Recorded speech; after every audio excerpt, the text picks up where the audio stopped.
For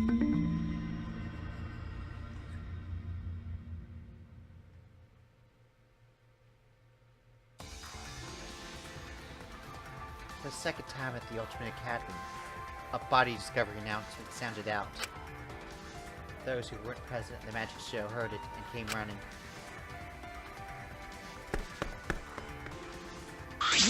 What? What's going on?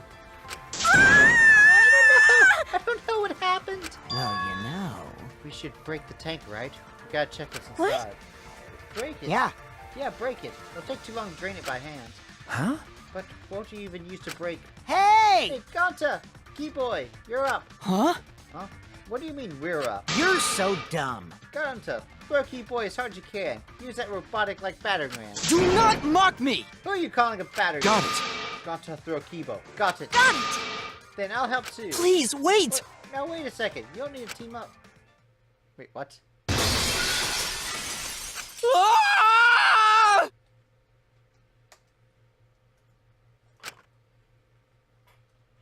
The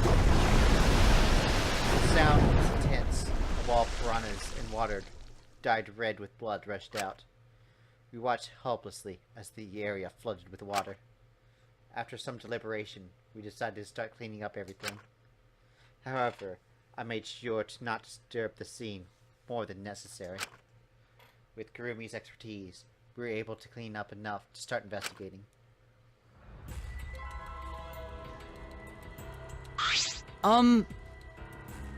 I've gathered Ryoma's bodies and belongings in one place. Kibo looks depressed. He was just used as a battering ram, so I understand why. However... He's been reduced to such that he can't be carried in one hand. How fleeting and fragile life is. Got to put piranhas in bucket. Piranha got all big tummies. Got to think they're cool. Ew. Today, Ryoma has fish food, and tomorrow, he'll be fish shit. Oh my. Don't say such things. Himiko? Himiko, are you okay? Is this... This was an accident, was it? Does this mean the killing game has started again? How? How could this happen? We swore to each other, didn't we? We swore we'd never let the killing game start up again. Why? So, that was just a lie? You guys are liars? Oh, you liars. Apologize to Ryoma. He believed the killing game wouldn't happen anymore. Unacceptable. Her generous tears mark you as a liar right now. Did I get caught? Oh, you figured it out?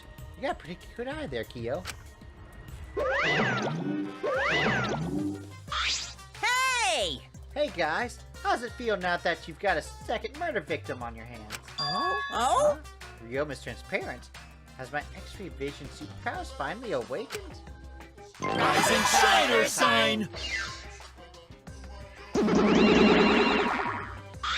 Father! Father, you didn't have superpowers. He's just been reduced to a skeleton. Alright! Finally! I've been waiting for the killing game to start ups again. That means we can put all the foreign crap on hold while I start playing the blame game. That's nice. You're raring to go up, Mono. Who are you again? The hell you saying? Monosuke! You should at least remember your own kid's name. Hey. Mono Fanny, are you okay? 5, 4. Are you counting, Mono Fanny? Why are you counting? No. Because 3. I'm seriously going. 2. Puke. 1 now. Ah, she puked again. You stupid! What the hell are you doing? You failure? Dumbass! Listen, Reconstructing makes sure the killing game goes smoothly. Capiche? They're so Also, to keep me company, the new mascots present lots of exciting business opportunities. Who cares? Shut up, you failure. Dang it. What? Me too? Yoo-hoo. Hey, this conversation is fun and all, but we should really get this over with. Kazatua says so. Don't we need to start investigating or something? Alright! All right. I'll get the culprit this time for sure. Hurry up and give us the thingy. Okay. You mean the Monokuma file, right? I also also investigate the cause of death this time, so read it to your heart's delight. Pops! Oh, this is sort of unrelated, but I got a great business idea. Oh? Yeah, that's totally unrelated. Got it? Let's use this Monokuma file to start a funeral services business. You know, how it gets awkward at funerals when you start asking because of the cause of death? And that's that. If you pass out Monokuma files, even the worst deaths will get a giggle out of some of the attendees. Well, Pops, what do you think? They're so freaking cute! huh? Huh? Cute? By the way, Satisfied with this? you pass out the files is just so cute. Why don't you come over here? Pops is gonna lick me all over.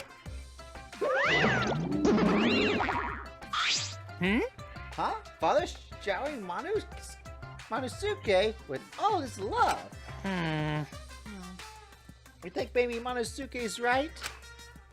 Maybe Father doesn't love us anymore because we're not hostile and threatening enough.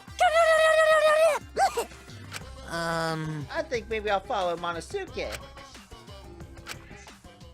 So long. Farewell. So then...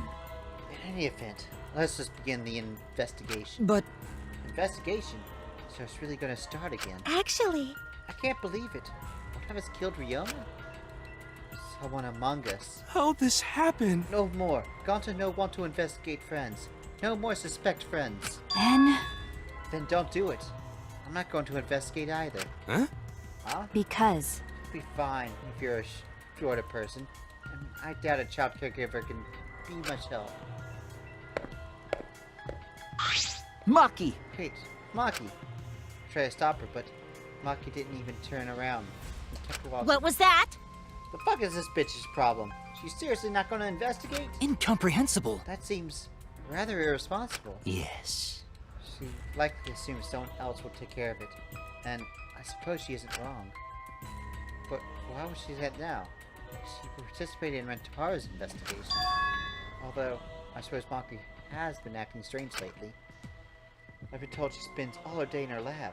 What is she doing in there? Jeez. Well, I'll have a talk with Maki later. For now, we should start investigating. Always messing around. I'm seriously pissed we gotta do this. But it's our only chance to survive. Right? Yep, I'll do my best too. Because Gonta and I have worked especially hard so we can regain everyone's You're trust. right. Oh, yes, you're right. But we don't even need to investigate. It's pretty obvious who the culprit is. Huh? What? right? Ryoma is murdered during a certain little magic girl's show, right? Yeah? So I think it would be a little more suspicious that little magic girl. But But she's suspicious. That seems not suspicious. right? Then again, she made herself look not suspicious. So now she's super suspicious. Hey, degenerate male! Gee, shut up already. How dare you toy with Himiko's pure heart? You got me. You just said Himiko, didn't you? But I never mentioned her name. You gotta be kidding me! Shut up, shut up. Himiko would never do something like that. I know her best. Right, Himiko? No. This is the part where you agree with me. Anyway, Himiko, can you always tell us the trick behind the Underwater Escape Act? because If we all know how the trick works, we can try to figure out how the culprit was It's killed. impossible. Huh? Not possible. Why? It's magic. There's no trick to the Underwater Escape match. Because it was my magic. How long is that donkey-lipped midget gonna keep saying that? Himiko, in order to find the culprit, it's plain to see we need your help. Cut it out. My answer won't change, no matter what you say. Cause I'm a mage. Because there's no trick to my magic. Because it's magic. Seriously? Come How long are you on. gonna keep that bullshit up? Listen, if we don't catch the culprit, we're... Cut it out already! Enough! If Himiko says it's magic, then it's magic. I'll use my Neo Kita to obliterate any degenerate male who bullies Himiko. What? I'm not bullying her. It's her fault for being so stubborn. Well, it's fine if you don't want to tell us. I'll just find out myself. right? Actually, that sounds pretty fun. It seems as if To solve this mystery, we must have learned the trick behind Himiko's Underwater Escape Act. We must do We it. have no choice in the matter. He's right. We have no choice. We have no choice but to find the culprit who killed Ryoma. The investigation is to save all of our lives, because we're risking our lives in the class trial.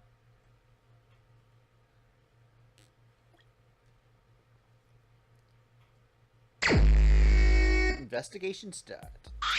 Shuichi! Hey, Suichi, you got a sec? Huh?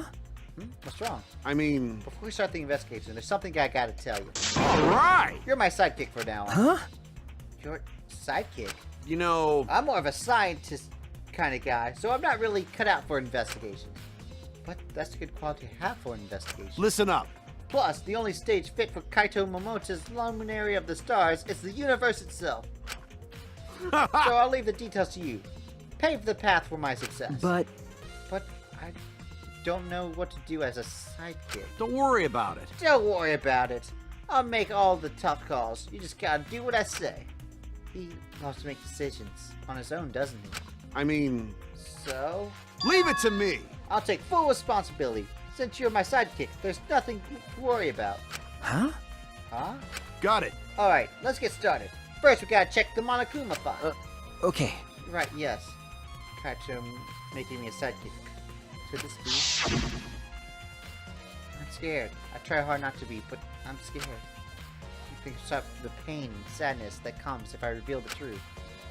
That's what I'm afraid of. Is he trying to help me? Hey! Hey, what's the matter? Let's check the Monokuma file already. Okay. Alright. At Kaito's behest, I looked over the Monokuma file.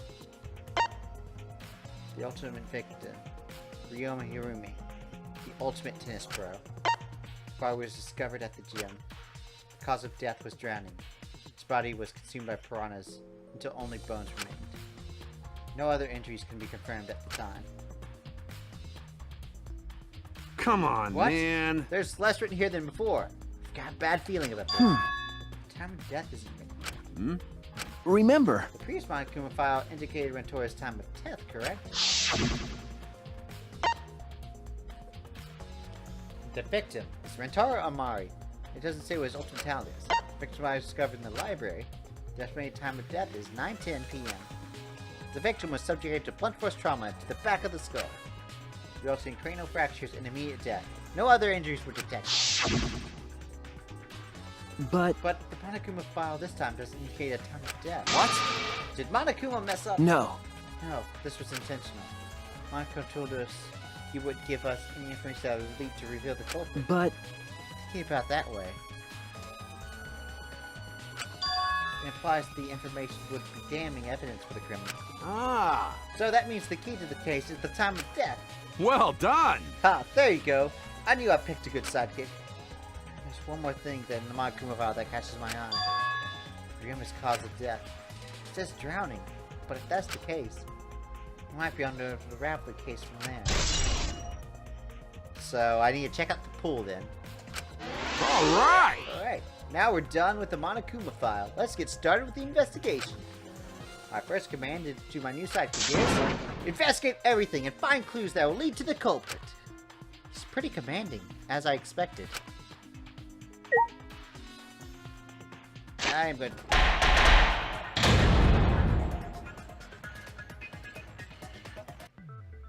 Ahem! Now then, let's begin with the basic explanation of the class trial. During the trial, you'll present your arguments for who the culprit is and vote for who done it. Vote correctly, and only the blackened will be punished. But if you pick the wrong person, I'll punish everyone besides the blackened, and that person will graduate from this academy. Also, refusing to vote will result in your death, so you better vote for someone. Now, let's get this crazy awesome to the max trial underway! I think we all know who the most suspicious one is. It's... Let's combine our power and work together, everyone. The person who's most suspicious is... Now lend me your energy, everyone, so we can catch the culprit. Because the murder happened during the magic show, the culprit can only be... Hey-ya! I'm in top form today. Tenko! Why are you interrupting me? We can't have a good trial if you talk over me! Huh? I'm not interrupting you. Whatever you have to say is probably worthless anyway, because all males want to talk about is S.E. Himiko seems suspicious. Hey! Angie, how can you accuse Himiko? Aren't you her friend?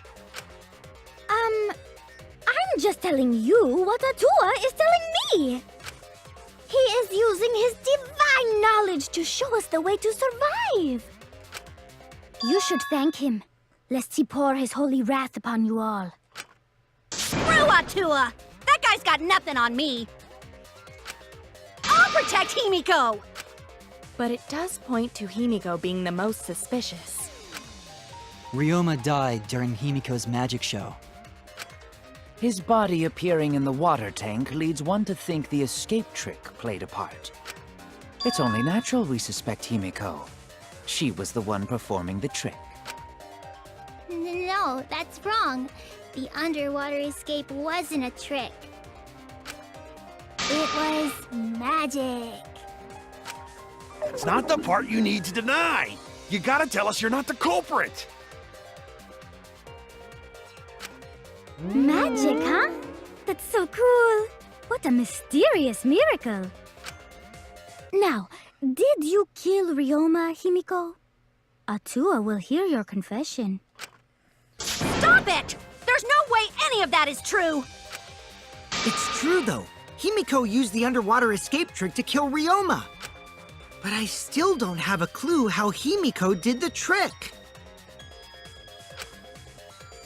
There's no trick.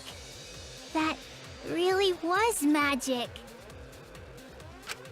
You know, maybe it really was magic. Oh, stop it. If you don't reveal your trick now, then we'll vote you as the culprit.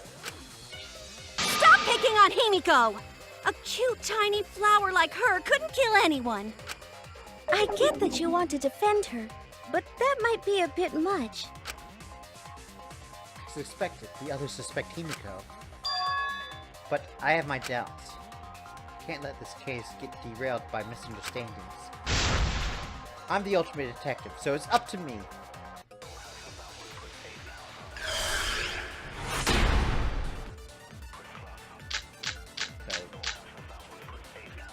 Atua has blessed me with an epiphany. The culprit used the underwater escape trick to pull off a sneaky switcheroo with Ryoma. After that, the time ran out. The tank above Ryoma opened and piranhas came pouring out. Ah, and he was eaten alive! Oh, he is not even alive in his super form. That's wrong!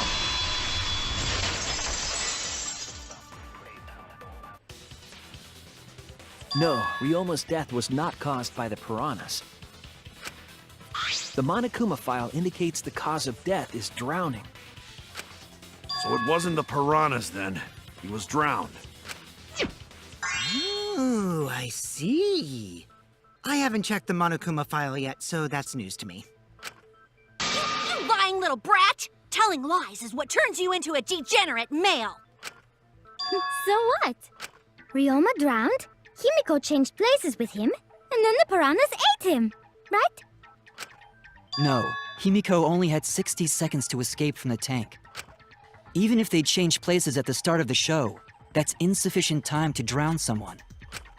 If that is the case, then when did he drown? Yeah, it was obviously. That's it! Ryoma was already drowned before the show started. Agreed. Before being eaten by the piranhas, he made no attempt to escape the water. To be precise, he made no movements whatsoever. Yes, by that point, he had already joined the ranks of the dead. Could that mean his body was hidden until the culprit made it appear in the tank? Hidden? Where? The culprit would have had to hide the body near the tank, and then show it during the act. Easier said than done. Was there a place on stage where the culprit could have hid the body? Oh, wait! Himiko should know since she performed the underwater escape trick. Himiko, why won't you just explain it to us? Because it's magic. And no, maybe it really was magic. Shut up. Himiko is committed to her act, but those who deal in dreams are oft liars. Why is everyone still picking on Himiko? You're all worse than a drunk dad's ramblings. We should let him vent. After all, it's tough being the man of the house. Man, we gotta figure out how the trick works to find where the body was hidden. But Himiko does not wish to tell us how she performed her act. Then let's work together to reveal the secret behind Himiko's trick! So, not real magic? No, it was real magic. Magic. Oh no! It's Himiko's curse! Her curses are really powerful! Aren't incantations usually more, complicated than that? Anyway, we first need to determine how Himiko performed the trick. Let's figure that out. Snake's going nowhere.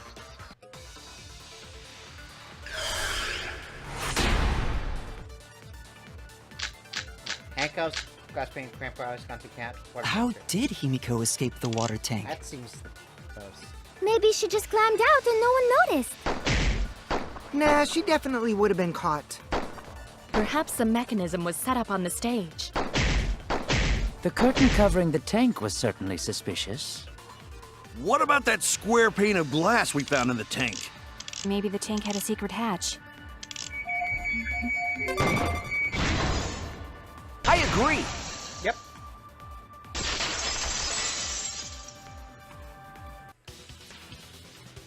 Maki is correct. There was an escape hatch on that tank. I see. So it did have one. That's right. I discovered a similar tank in Himiko's lab. There was a panel on the side that could open. That was her escape. Mind over strength!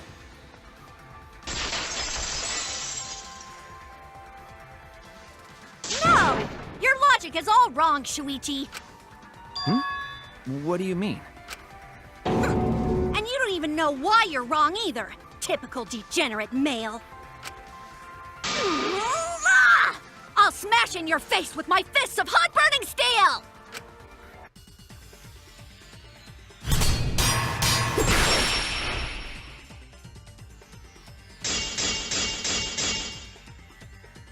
The side of the tank being open doesn't have anything to do with Himiko's escape. She didn't use an escape hatch. I know she didn't do that. And now, I'm gonna punch you!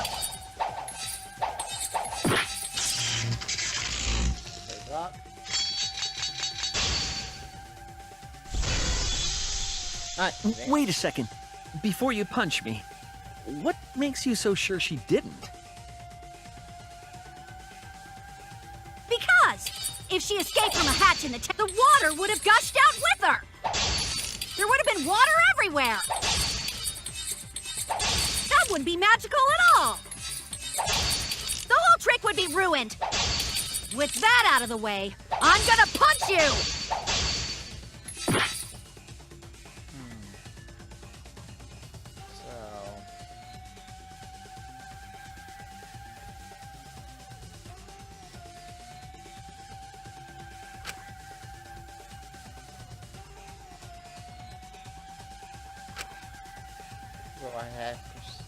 Gotta figure out why the hatch was in the exact spot on the Because if she escaped from a hatch in the tank, the water would have gushed out with her. There would have been water everywhere. That wouldn't be magical at all. The whole trick would be ruined. With that out of the way, I'm gonna punch you! Okay, so there's only one thing to regret, the water everywhere, so...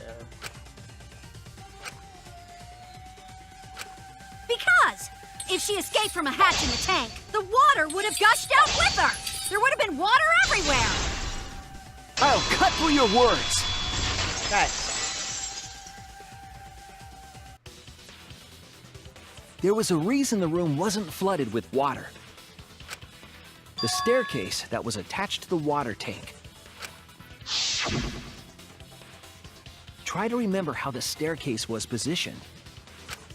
It was aligned perfectly with the tank's escape hatch, meaning the water tank was connected to the inside of the staircase. Inside staircase? His body was in stairs? Knowing that, it's clear how Himiko made her escape from underwater.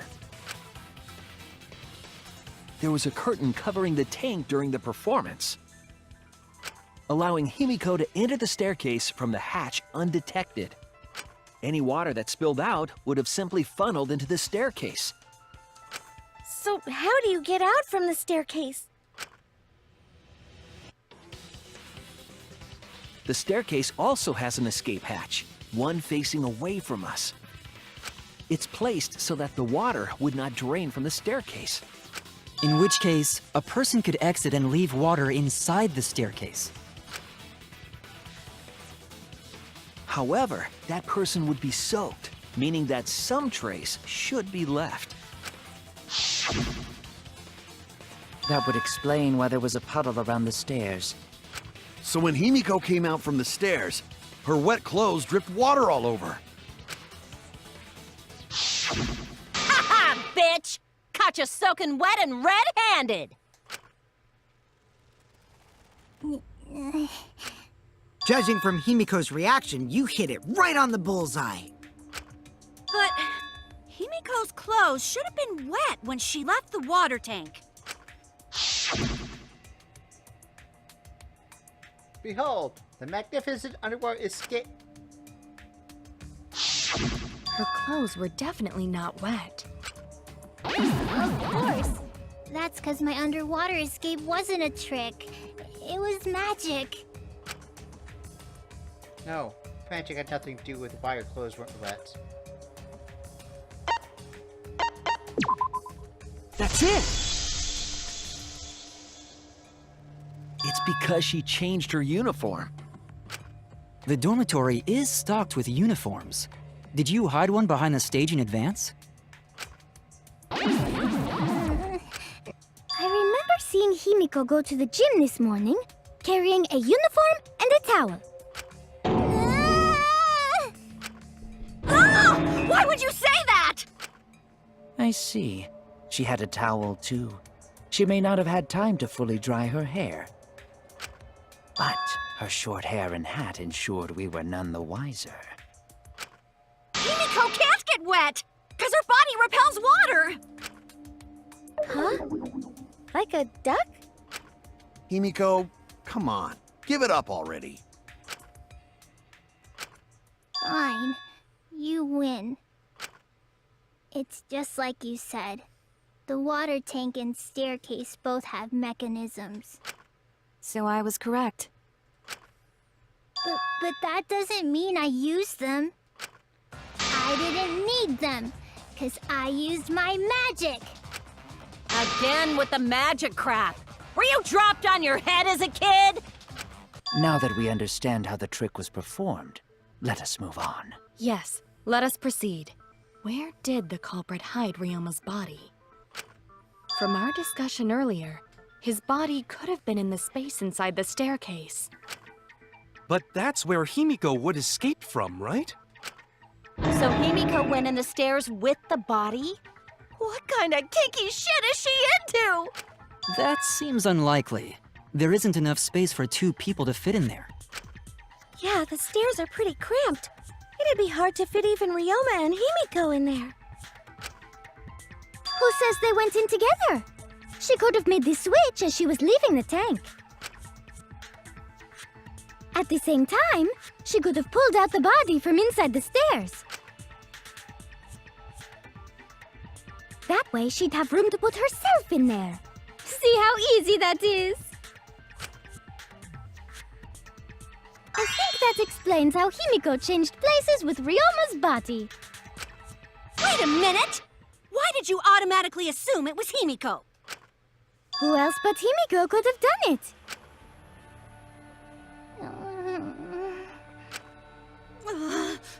Angie, you spent more time with Himiko than any of us, so why are you accusing her? You may think you're protecting Himiko, but what if she really is the culprit? We'll all die, and it will be all your fault. Atua will lose precious devotees. Are you okay with that, Tenko? I'm totally fine with that. What? I don't care what anyone says. Himiko would never murder someone. That's what I believe more than anything. I want to believe in her, no matter what. If I can't do that, then I'd rather just die. So until this body takes its final breath, I'm gonna keep believing in Himiko.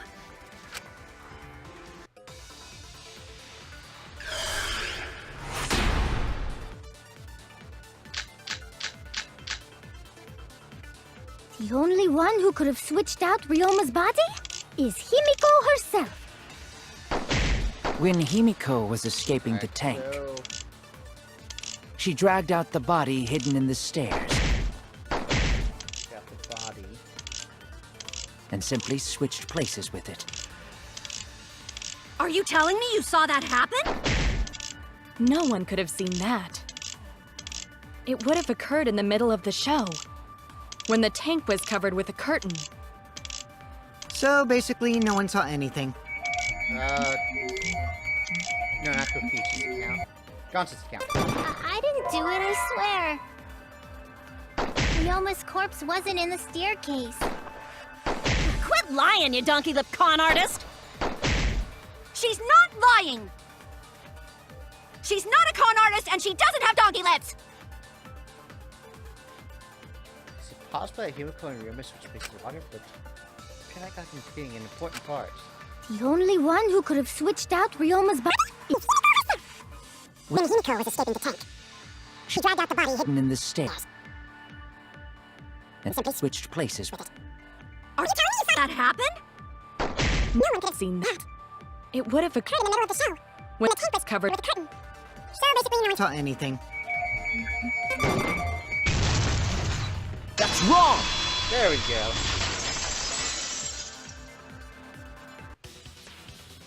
Someone did see inside the tank. It was Gonta. Gonta had climbed onto the stage and was looking into the tank from above.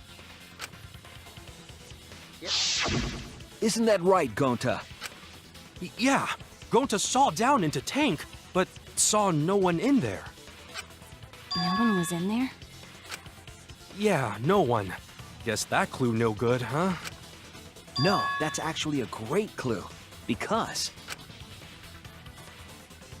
if Ryoma's body was hidden inside the staircase, Himiko would have had to pull him out before she went inside. There certainly wasn't enough room in the staircase for both of them. But that means, if the tank was empty when Gonta looked, Ryoma's body must not have been hidden in the staircase. What if they squeezed into that space with Ryoma's body to avoid getting caught?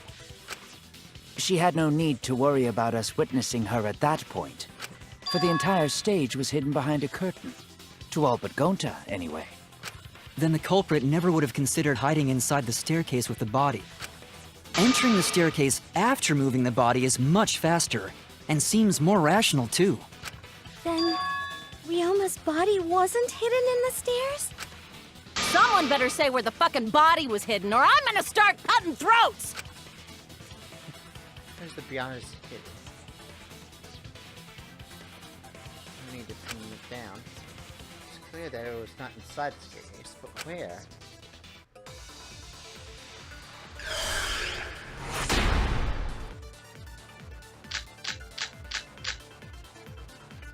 Where were you hiding Ryoma's body? It wasn't really in the stairs, was it? After all, there was only enough space for Himiko. We don't need Well, to agree with how that. about behind the curtain? If there was a way to enter the tank from there, then it would be plausible. Or maybe the body was in the tank all along, but we just couldn't see it. Body was Impossible. You need top-notch visual effects to pull that off. And what of the tank containing the piranhas? No way!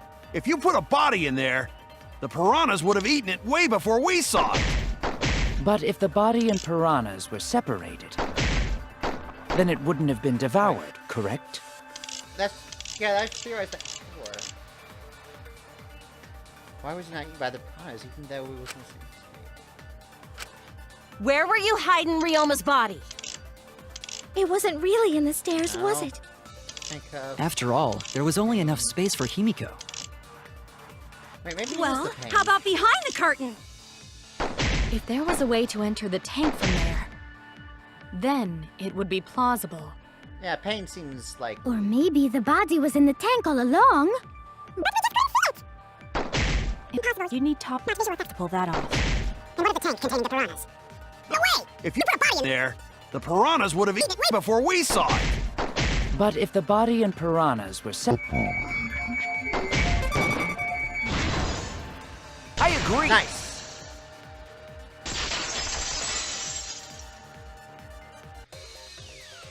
Kyo's hypothesis is correct. The body and the piranhas were separated. This was accomplished using the square glass pane found in the tank. Just as I thought. Using that glass pane as a divider, a safe space could be created in the tank. It is in such a space that the body could be stored, separated from the piranhas. Then that means Ryoma's body was hidden in the piranha tank the whole time! So Ryoma's body fell into the water tank with the piranhas? Gonta knew it! What is it, Gonta? Gonta was above stage when piranhas fall.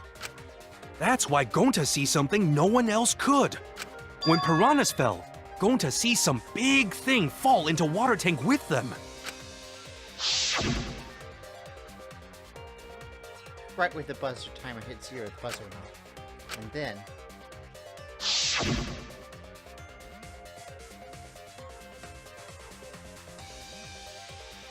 the bottom of the submarine tank swung open, and the murky water and shadowy shapes inside fell straight into the water. Himiko was swimming. Huh? No. Now that Gonta think about it, Gonta maybe see Ryoma's body. When the piranhas dropped from the tank, I thought I saw something bigger drop as well. The water tank on the bottom is made completely out of glass, correct? You can see what is happening through the glass. Can you really hide a body in the tank? Even in murky water, a dead body would still be visible in a glass tank. Unless a certain something was used to obscure the body. A certain something? We all agree that the glass pane was used to separate the body from the piranhas, correct?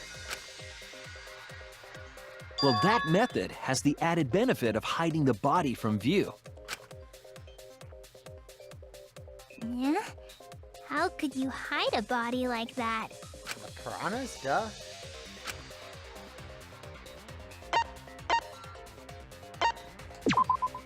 This is it! It was the piranhas. The piranhas were obscuring the body. Huh? The piranhas? That's right. Remember what Angie said during the investigation? I noticed it right as the show started. It felt like there were more piranhas today than yesterday, when we were preparing. They increased that significantly? I didn't know piranhas fuck like rabbits. It seemed that way, but it wasn't that the actual number of piranhas increased. The glass pane divided the tank nearly in half, right? The piranhas got crowded together, making it look like there were more of them. The more densely the piranhas are packed, the harder it is to see past them. Because of that, it was difficult to see the body hidden in the tank. That glass pane was the lid from the piranha tank. It was really easy to detach that lid, so it's no wonder they used it as a divider. Gee, thanks for telling us that useless detail. What the heck are you saying? saying! That detail was super useful! Sure, the lid looks a little big, but if you set it diagonally, it would fit perfectly. Nice job, Himiko! Your explanation was awesome! With this much evidence, it seems like the body was definitely in the piranha tank. Congrats, Himiko! Now there should be no reason for anyone to suspect you. Really? Yeah, because if you didn't switch places with the body, then you couldn't have killed him. It only means we now have other suspects. You are not cleared of suspicion just yet. Okay, but still, that's way better! That's wonderful news, Himiko! Atua is happy for you. Apologize, Angie! You and your Atua better tell Himiko you're sorry right now!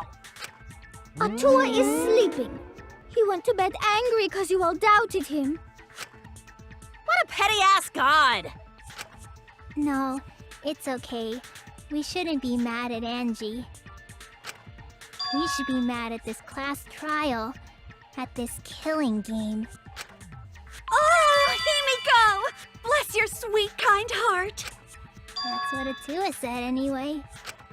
What? It's too bad that the handsome god went to bed angry, though. Himiko's still brainwashed! But I'm not giving up just yet. This is gonna be a breeze. Great, now what are we gonna do? We're back to square one. And why are we back to square one? Because any of us could still be the culprit. Jeez! You flunked out of Tard School or something? Nuh-uh. Not everyone. We can narrow it down to whoever doesn't have an alibi yet. Eh? What alibi? I guess I should have known a dumb whore pig like you wouldn't understand. So let me explain. Who you calling a dumb pig? If there's this much evidence, then there's no mistake the body was hidden in the piranha tank. But for someone to plant the body in there with such limited time is pretty tricky. Jokichi brings up a valid point. There's only one time the culprit could have set up a scene.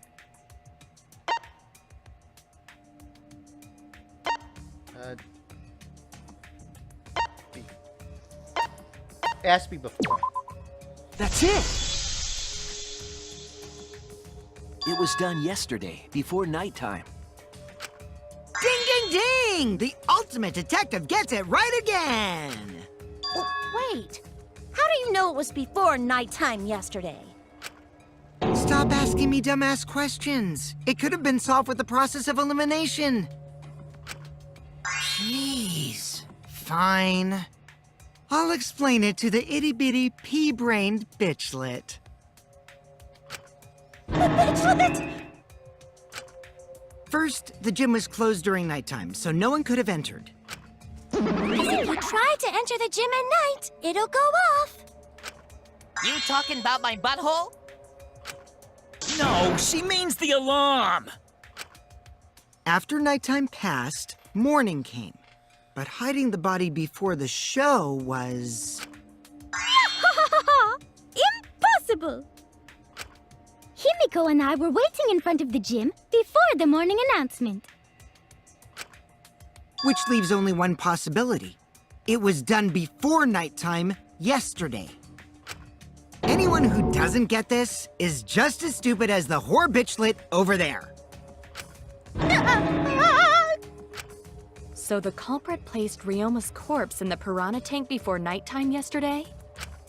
Which means he was also killed during that time frame. Yay!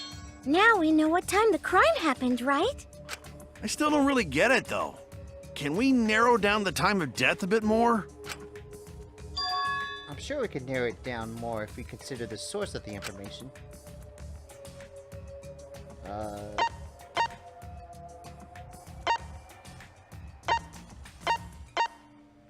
Source of the information.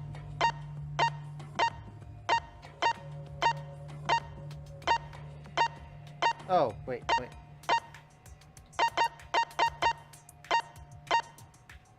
The last person saw Romeo Escante. It was around 8 p.m. last night. Yep. This is it! If we can find out who last saw Ryoma alive, we can narrow down the time of death. Kirumi, you were asking everyone when they had last seen him, right? Yes, Gonta was the last person who saw Ryoma. What? Really? And when was the last time Gonta saw Ryoma? When Gonta was inviting everyone to insect meet and greet, so... Gonta think that was maybe 8 p.m.? If he was last seen at 8 p.m. and was killed before nighttime officially began... Then we can assume the crime took place between 8 o'clock and 10 o'clock at night. So all we must do is find someone with no alibi for that time period, yes? Simple enough. After all, most of us were detained by Gonta then. If I recall correctly, the only people that weren't there besides Ryoma... That would be the four of us. Myself, Kaito, Mew, and also Maki. Well, Kirumi, you would tell the truth, even if it screwed you over.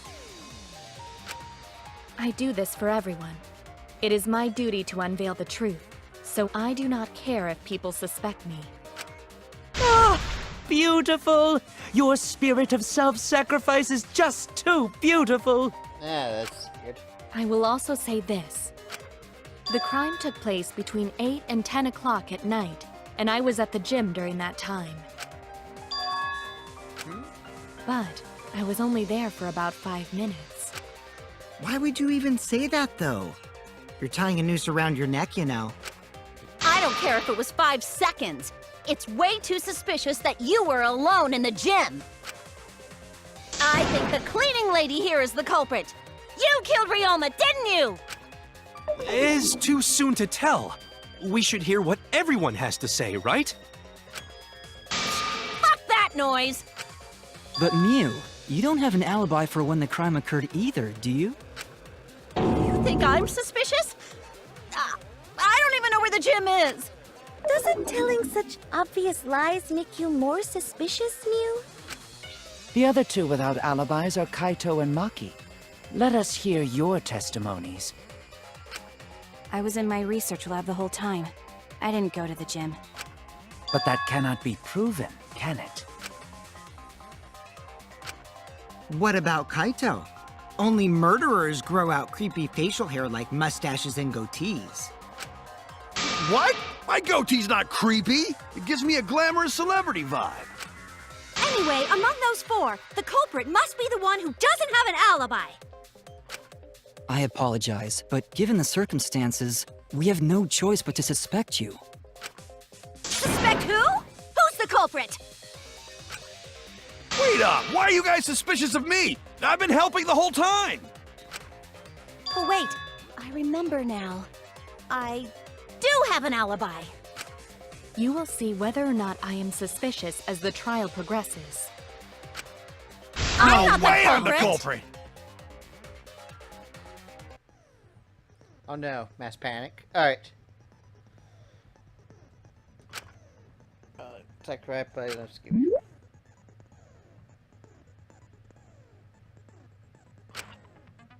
When one of your opponents shouts your opinion in a loud voice, blocks out everyone else's argument. Even if you see a weak spot, you can't refute it. Oh, what to do then? What are we thinking, right? Luckily, it's just like white noise. Shut him up. With a less representative silencer. After that, all the arguments will be audible again. Then you just shoot 2 minutes of rope pipes. Alright.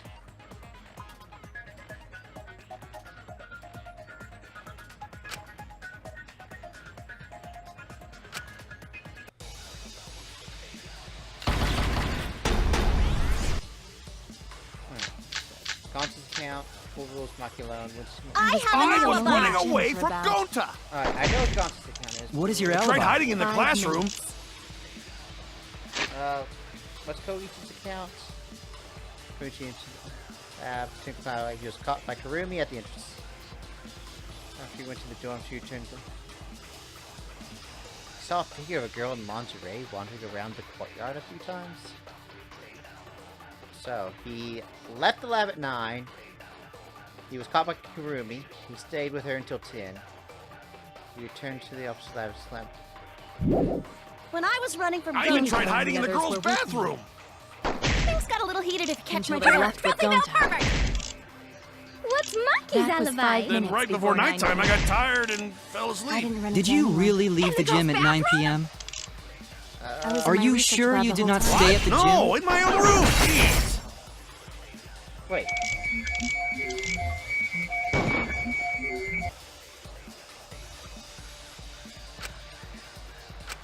I was have only an alone in Running the gym away for from about Gonta. Where's I your tried Alibi. hiding in the 5 classroom. minutes. I Things even in the Those girls' were with bedroom. got a little heated if you catch my drift. Filthy male Gunter. pervert! That was alibi. 5 Then minutes right before 9 nighttime, I p.m. got tired and... Didn't run Did into you anyone. leave the gym at 9? I was in Are my you research sure lab you the did whole not time. stay at the No, gym? in my own room. Jeez.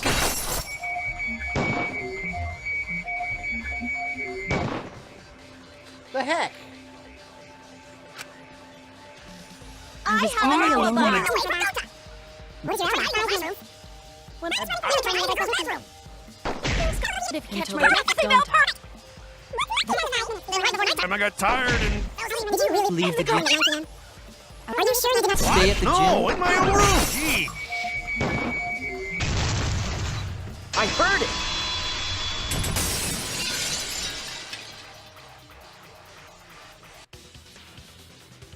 No, I think Kirumi is telling the truth. Kokichi's story proves it. Right when I got to the install, Kirumi spotted me. That was right after I left Gunter's lab, so it was around 9 p.m. She started throwing questions at me left and right, asking if I was up to no good. She stopped talking to me, and finally she let me go around 10 p.m. when nighttime rolled around.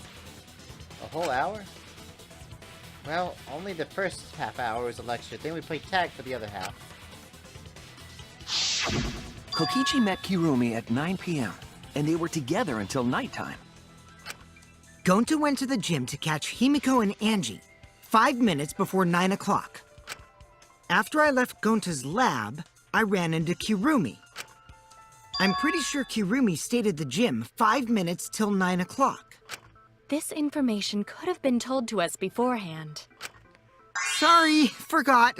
I definitely didn't keep it a secret to make the trial more interesting. Forgot? It seems far more plausible that you were telling another lie. Unlike robots, we meatbags can't pull out our memories from our hard drive. Was that supposed to offend me? Your irrationality fills me with pity. If I am the culprit, that would mean I killed Ryoma within 5 minutes, transported him to the gym, and hid him in the piranha tank. This seems highly unlikely. If you called Ryoma out to the gym and killed him there, you wouldn't need to move him. All you would have to do is hide him in the piranha tank. Gonta was in the midst of heading to the gym to capture Angie. Are you claiming I took advantage of that and called Ryoma for a rendezvous at the gym? That'd be pretty difficult. We should probably look at other possibilities. Maybe someone snuck into the gym while Kirumi and I were busy talking. The only ones capable of that are the other 3 with no alibis. Mew, Kaito, and Maki! Ah, you're including me too? But there's actually one person we can rule out of the suspects list. Right? There's one person who's totally not suspicious. Say who it is already. Koichi is. Was shocked about the figure he saw. Certainly.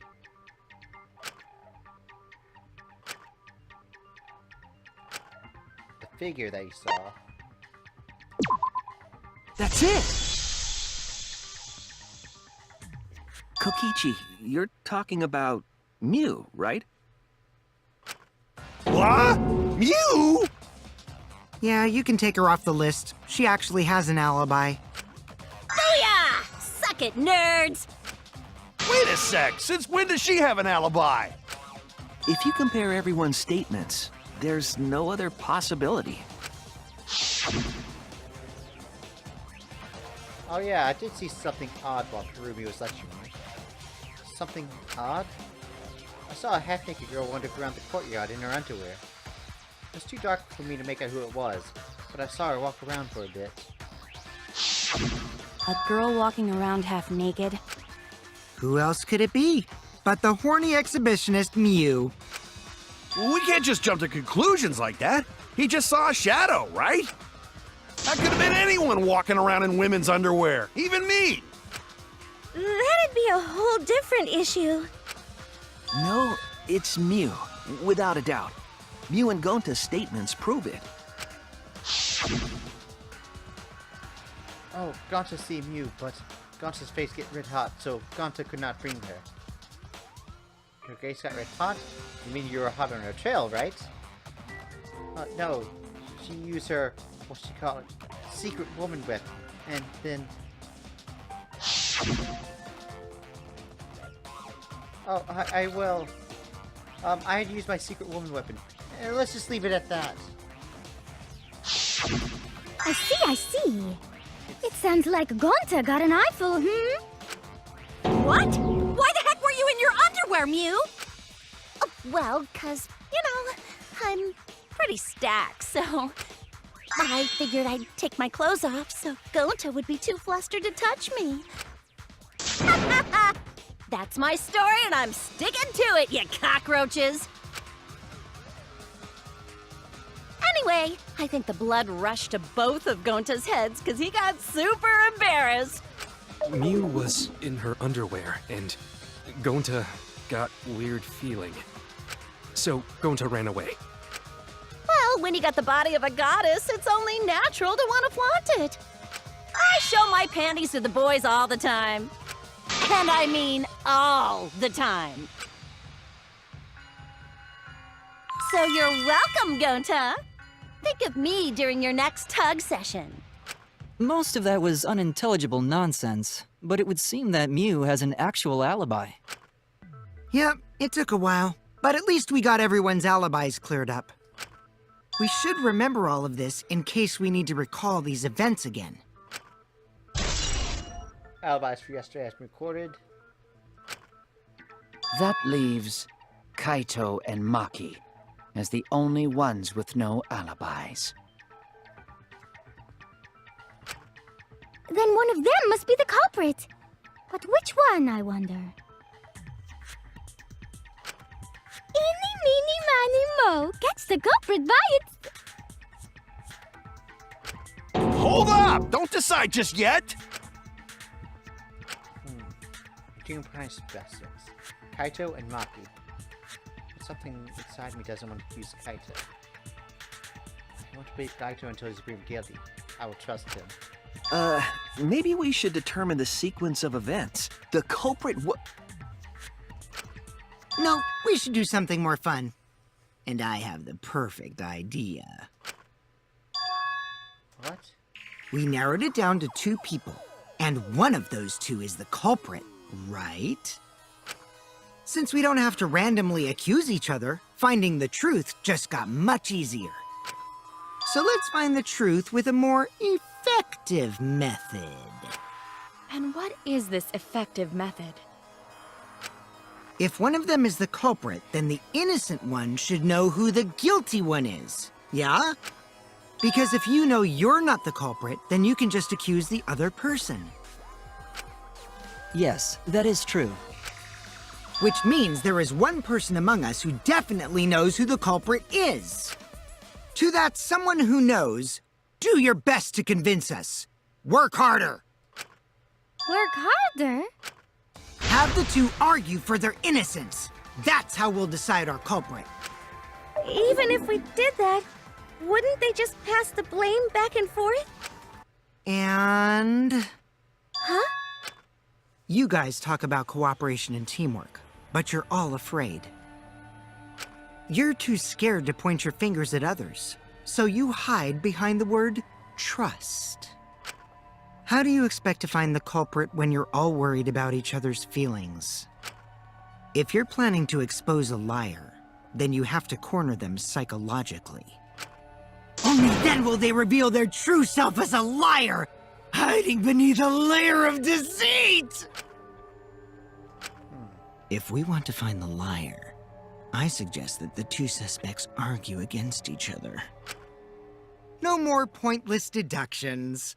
All we need is for them to fight for their lives. So let's host an argument that's totally not boring but super fun! We'll catch the culprit in their lies when we find a contradiction. We'll scare the culprit until they screw up!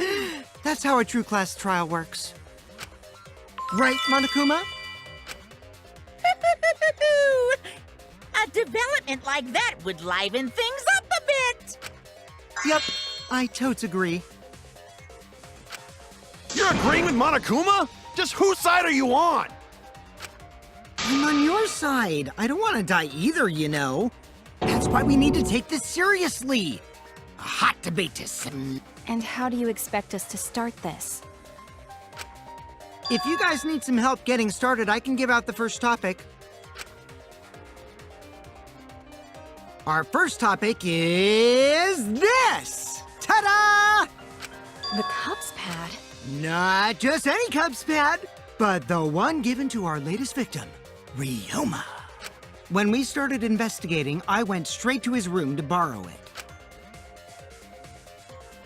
So it wasn't the culprit who took the video from his room. It was you. And the reason why I brought it out just for this occasion, because one of these two had Ryoma's motive video. Dun dun dun! One of these two had it? And for us to figure that out, we need to know who this motive video belongs to. Take a guess, everyone! Whose motive video did Ryoma have? Kaito's or Maki's? I have Kaito's. That's it! It was Maki's motive video, right? Wow, how did you ever guess? Ooh, I know! It's because the motive video that you have belongs to Kaito. Process of elimination wins again. The obvious answer was Maki, right? Is that true, Shuichi? Yes, you're right. And what about that? Just because Ryoma had my motive video, that doesn't make me the culprit. Finally, you said something! This is how a debate should be. I only brought up the motive video to make you talk. Excuse me? Okay, now that we got the party rolling, let's get you and Kaito ready to argue. Remember, if you're not the culprit, then that means the other one is. Got that?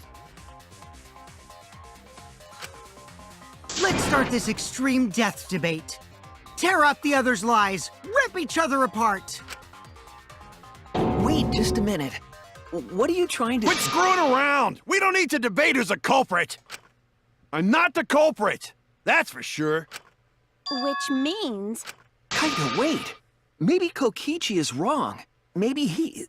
But Maki isn't a culprit either! Huh? What? Huh? Really? You're saying neither of you are the culprit? Then what would be the point of this whole debate? Who cares about that? All I know is that neither me or Maki are the culprit. It's just a hunch I've got. A hunch? Are you being serious? You do know all our lives are on the line here, right? And you're betting our lives on just a hunch? Huh, you don't get it. This isn't just any hunch. This is an official hunch from the Kaito Momota, luminary of the stars. What? How illogical. This is even more difficult to comprehend than Kokichi's antics. You're totally not serious. You can't be that stupid, right? No, he might actually be that stupid. Damn idiot! A damned idiot! Hey, don't call me an idiot! Anyway, me and Maki aren't the culprit. There's no doubt about it. I believe in Maki. You what? You believe in her? But based on what? Huh? I don't gotta base it on anything. No matter where the clues point. In the end, the only thing that matters is what I believe, right?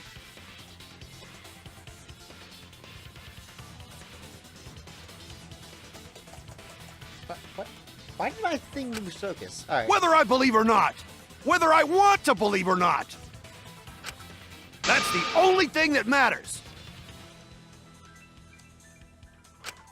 So, you do not have any evidence. Only baseless conjecture.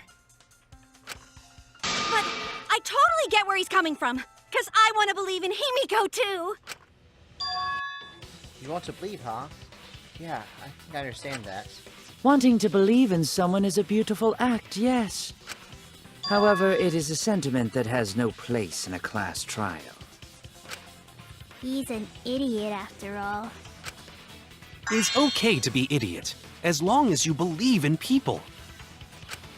Guys, I said don't call me an idiot! Really hurts my feelings.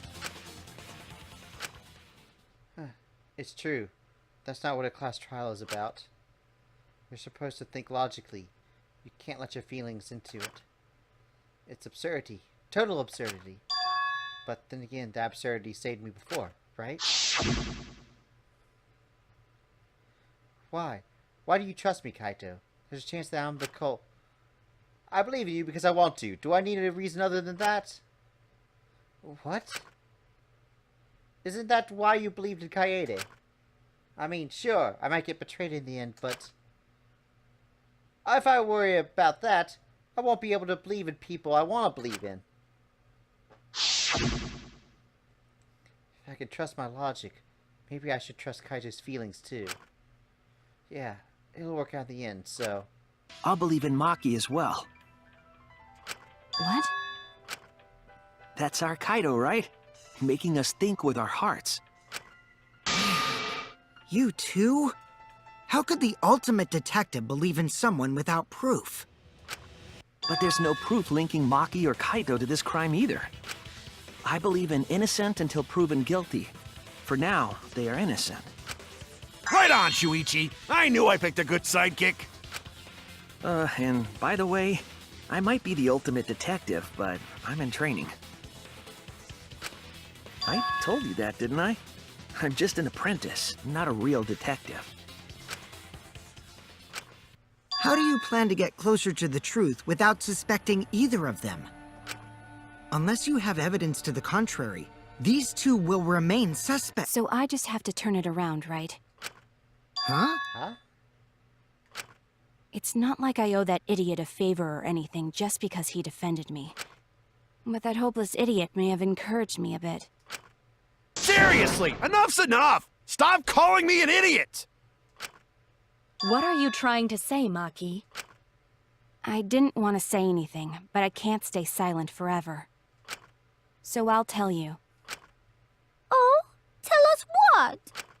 I met up with Ryoma during nighttime yesterday. What? With Ryoma? At nighttime? So Ryoma was still alive at nighttime? I thought the crime took place between 8 and 10 o'clock at night. But that's wrong, because I met up with Ryoma during nighttime. If that's true, then we have no basis for suspecting only Kaito and Maki. That's right. Everyone suspected them, because they have alibis for those times. That means me and Maki aren't suspects anymore! Quit fucking around! You think I'm dumb enough to swallow that line of crap? Yes, this seems too convenient. But why did Maki wait until now to mention that? It's totally obvious! Maki's so desperate that she has to lie! Was that a lie? Did Maki lie to us?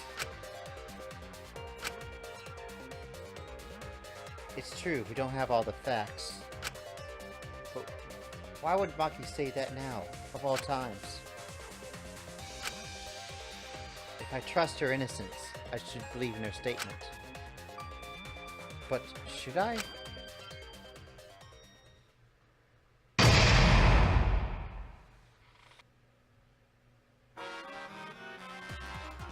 Now then, It seems the voting has finished. Then let's see the results. Who will be chosen as Blackened? Will you make the right choice or the dreadfully wrong one? The hell you saying? Wait a second, what result? Voting time hasn't started yet. oh, Yes, it has. Don't you remember, Monosuke? No, it hasn't. You're the one who just remember, Montara. uh-oh. Oh man, you're right. Silly me, I'm so forgetful. Yeah. Wow, I didn't expect you all to get all worked over such a small lie. You kids are pretty gullible, huh? Now then, Well, anyway, let's just skip this trial and jump ahead to chapter 3. The hell you Wait a saying? second, we don't know who the culprit is yet. Yeah, who killed Rentaro? That was chapter 1's case. How can you be so forgetful? There was no point to that whatsoever, but okay. Let's trial resume. Another shocking truth revealed. Back to square one. square one? If square one, they wouldn't have got eaten by the competition. After that terrible movie, they had no other choice. What the heck are they talking about? Wow! What does that mean? It means he doesn't want to get involved in another pointless argument, like this one.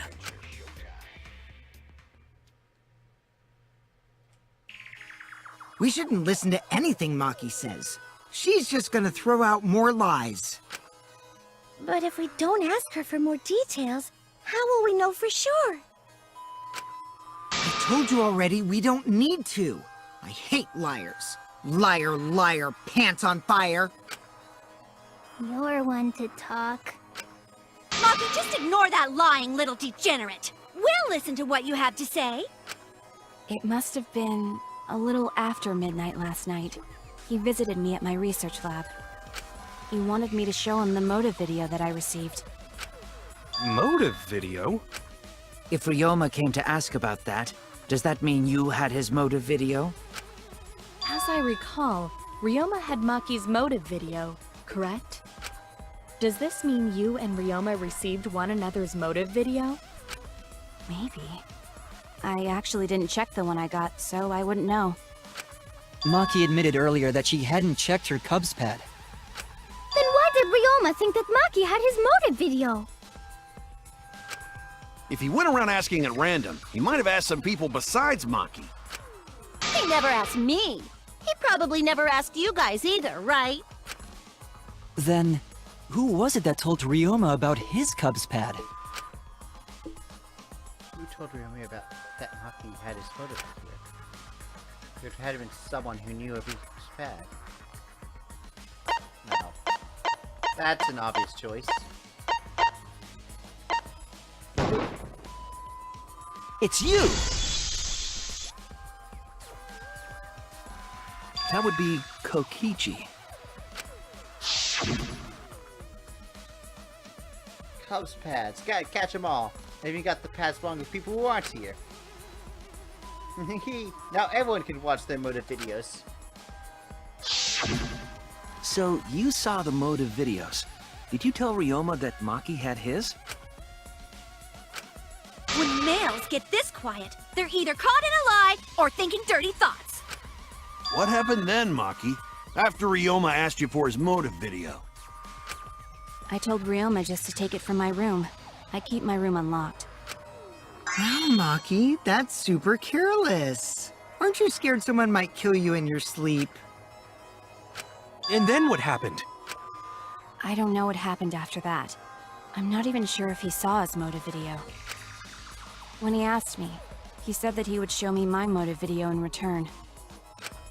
But I wasn't interested, so I declined. And that's pretty much it. So you don't even know if Ryoma saw his motive video? What a bunch of crap. If Maki met with Ryoma at nighttime, that proves he was still alive then. Which means, even though we don't have alibis from 8 to 10, Maki and me aren't suspects! If that story is true. It's true. Then why did you wait until now to bring that up? I didn't say anything until now because I wasn't in the mood to be suspected. Suspected? What for? Kirumi said it earlier. It seems that Ryoma and I had each other's motive videos. That's pretty fishy, right? So I didn't want to mention it to avoid suspicion. You didn't say anything because you weren't in the mood? It is quite selfish to keep this information hidden because you were not in the mood. Well, whatever. Either way, let's just believe Maki. Yes, yes! Those who believe shall be saved! No, we need to wait. There is still more to confirm. Well then, why don't we ask Kokichi? Huh? What now? You never answered my question. Were you the one who told Ryoma that Maki had his motive video? Is that really important? Yes, it is important. Because if Kokichi told Ryoma, it becomes more likely that Ryoma visited Maki during nighttime. I see. Kokichi's response may help corroborate Maki's testimony. Now you understand why I don't want your charade. I want the truth. Well, Kokichi, did you tell Ryoma? You said it earlier. I don't want to die, right? If you really don't want to die, then you better tell us the truth. Here comes the dramatic turnabout. Now I'm the one pressured by Maki. Okay, it's true. I told Ryoma. Just as I thought. But that's not a bad thing, right? He wanted to know, so I told him. Have you seen everyone's motive video? Nope, not yet. I was gonna wait until we hosted like a movie screening party. I just checked who had whose so I could give them back to everyone after. Anyway, if Kokichi told Ryoma that, then he must have gone to see Maki. That means Maki's telling the truth. Ryoma was alive during nighttime. No, we cannot be too sure about that yet. Even if Ryoma and Maki did meet, it does not mean it was during nighttime yesterday. So you still suspect me? I am saying it could still be a possibility. If there is still a small chance of you being the culprit, then I cannot trust you entirely. Because everyone's lives are at stake. Then which is it? A lie or not lie? She's not lying. Can't you tell just by looking at her? If it was that easy, we'd be done by now. No, this is a world of lies and betrayal. Himiko! It breaks my heart to hear you say depressing things! I find Maki's testimony suspicious. It's far too convenient for her. This is difficult to determine. Maki is lying. Like I said before, a liar like me knows their own kind. I'm not lying. I did meet up with Ryoma during nighttime. I'm telling the truth. Is it a lie or the truth? And I said I would believe in Kaito, which means believing in Maki. And that means I have to do it. I need to turn it on the same page. I have to change where this argument is going, just like Kaede did.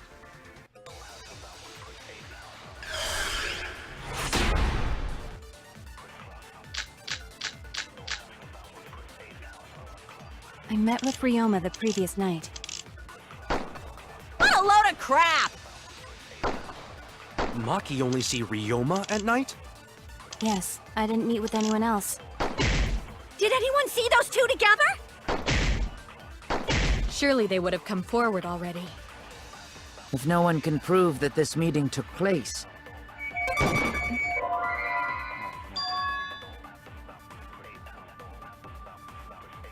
Yeah, that doesn't make sense. Oh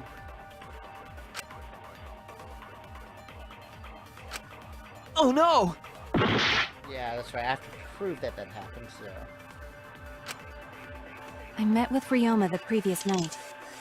What a load of crap! Maki only see Ryoma at night? Yes, I didn't meet with anyone else. Did anyone see those two together? Surely they would have come forward already. If no one can prove that this meeting took place, then there is no reason to believe your testimony, I'm afraid. As expected, Maki is lying to us. If you can't prove your claim, then it's the same as an outright lie!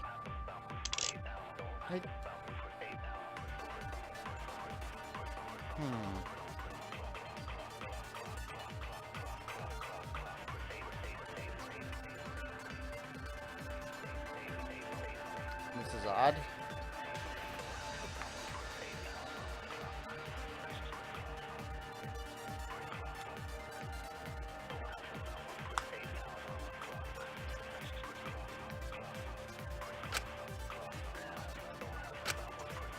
I met with Ryoma the previous night.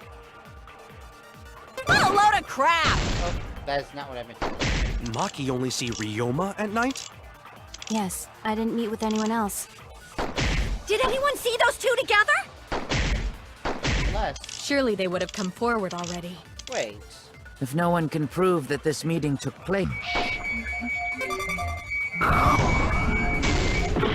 then there is no reason to believe your testimony, I'm afraid. As expected, Maki is lying to us. Wait, do I have to lie? But it's the same as an outright lie! I met with Ryoma the previous night. Oh, crap! Maki only sees Ryoma at night? Yes, I didn't meet with anyone else. Did anyone see those two together?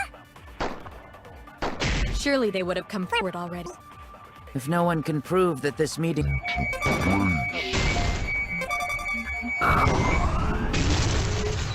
I'll reveal the truth. There we go. I might not be able to prove they met, but I can prove Maki wasn't alone. Oh? Please explain. Well, Kaito and I train together every night. And yesterday, because of the insect meet and greet, we started late. Huh? Ah, Kaito, don't worry. You don't have to say anything. Anyway, we were doing some frog squats on the school stairs when we heard two people talking. People talking? We knew one of them was Maki, but we couldn't pick out the other one. But now that I think about it, it must have been Ryoma. What? Yeah, maybe. That was probably around midnight. Wait a minute! If you heard their voices, then that means... So Ryoma and Maki did meet up. No, hold up! Why'd you sit on that info for so long? Because until just now, I didn't think it was relevant. I had no reason to bring it up. Now, we don't know if Maki was really talking to Ryoma, right? That is true. If I knew for certain, I would have said so sooner. But considering the circumstances, I can't imagine it being anyone but Ryoma. None of us were talking to Maki last night, correct? So it must have been him. And nobody say you suddenly remember talking to Maki. It's way too late for that. And you two did not confirm who Maki was talking to at the time? If I overheard a conversation in the middle of the night, I surely would have checked. We are still part of a killing game after all. Whoa, chill out. Why the scary face? That was my bad, but it's not really manly to eavesdrop, you know? I wouldn't do something so uncool. Anyway, I know that we heard those voices. Maki is not lying. Then Gonta will believe friends. You're gonna believe him? Just like that?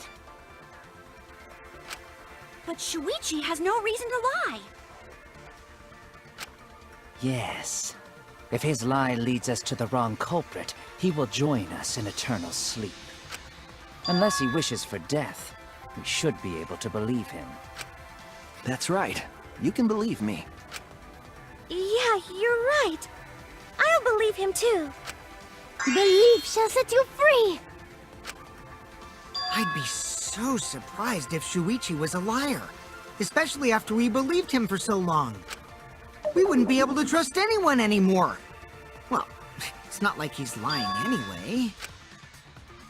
The way you said that. All right, that proves it then. Ryoma was still alive during nighttime. In other words, me and Maki aren't suspects anymore. But I guess that means everyone's alibis no longer matter, yes? So, everyone is culprit again? So, we're right back where we started. What a pain. However, it should be clear now that the crime occurred after nighttime. But then when was Ryoma's body placed inside the piranha tank? Well, the gym is locked at nighttime, so it must have been the next morning, but... That's not possible. Himiko and I were at the gym, remember? So did we fuck up by thinking the body got stuffed into the piranha tank? I don't think so. We have evidence to prove that's what happened. Then when did the culprit throw the body into the piranha tank?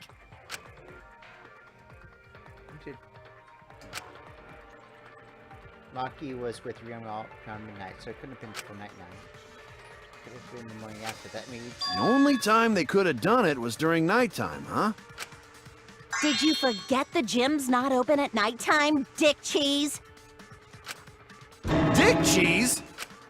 But that's the only possibility, because by morning we were already at the gym. It may be possible they slipped by without you noticing. No one can slip by me. I'm known far and wide as the snoozing sorceress. What a terrible title for a guard. Are you positive that you did not see it? You cannot enter the gym at nighttime. Himiko would have seen it. She might strike out, but she always keeps her eye on the ball. I don't even play baseball. But we can't disobey school rules, right? The body was probably moved in the morning. Calm down, everyone! Gonta sure if we discuss disagreement. I see through your arguments. Disagreement? What?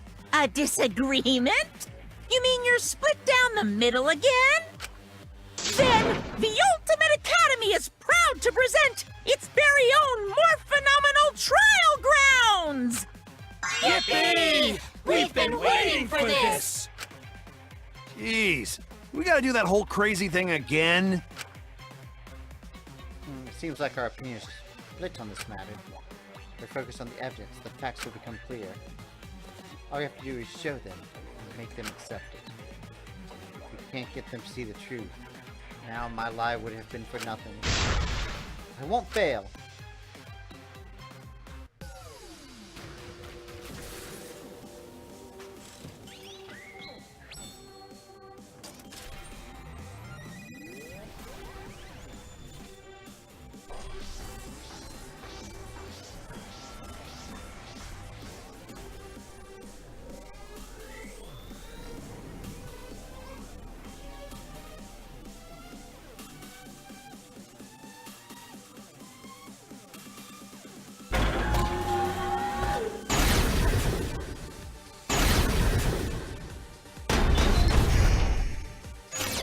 Did the culprit move the body just before the morning announcement?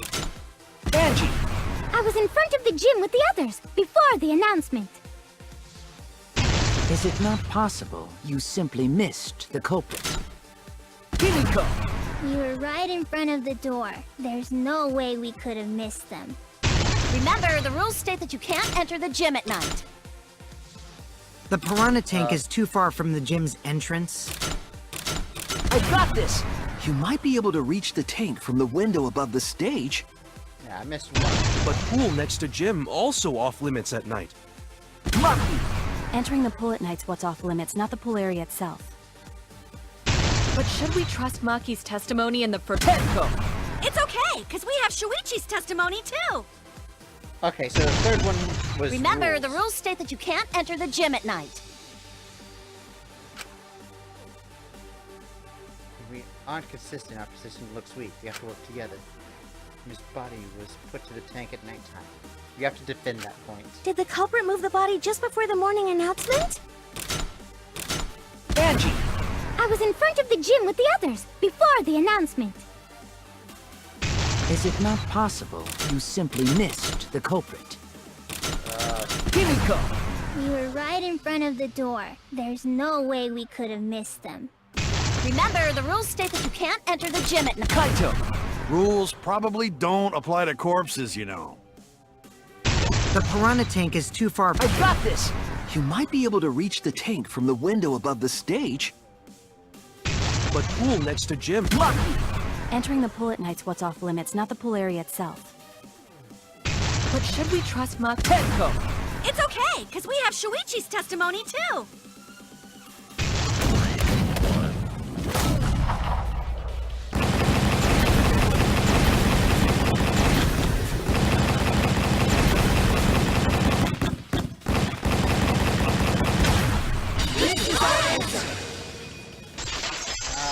The A and S keys are switched again.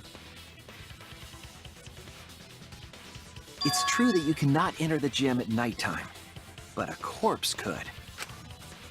I am positive that the window was how the culprit moved the body. That window's higher than the piranha tank, and it's pretty close by. The curtains might have been closed, but the window was open the whole investigation. That means it was certainly possible to put the body in the piranha tank from the window. However, I'm also positive the pane dividing the piranha tank was set up beforehand. That certainly couldn't be tossed in. It would need to be placed carefully. Even if the culprit were to throw the body from outside the window. The window is far too high. It cannot be reached from the floor. Ryoma was small. Gonta could have chucked him easy. Yes, but Gonta wouldn't do that. Gentlemen not chuck dead bodies. Being a gentleman has nothing to do with it. I know! They used the ladder in the gym! You tested it out while you were investigating, Shuichi. That ladder reached the window, right? So the culprit just needed to put the body through the window to pull it off, right? No. I didn't think that method is possible because...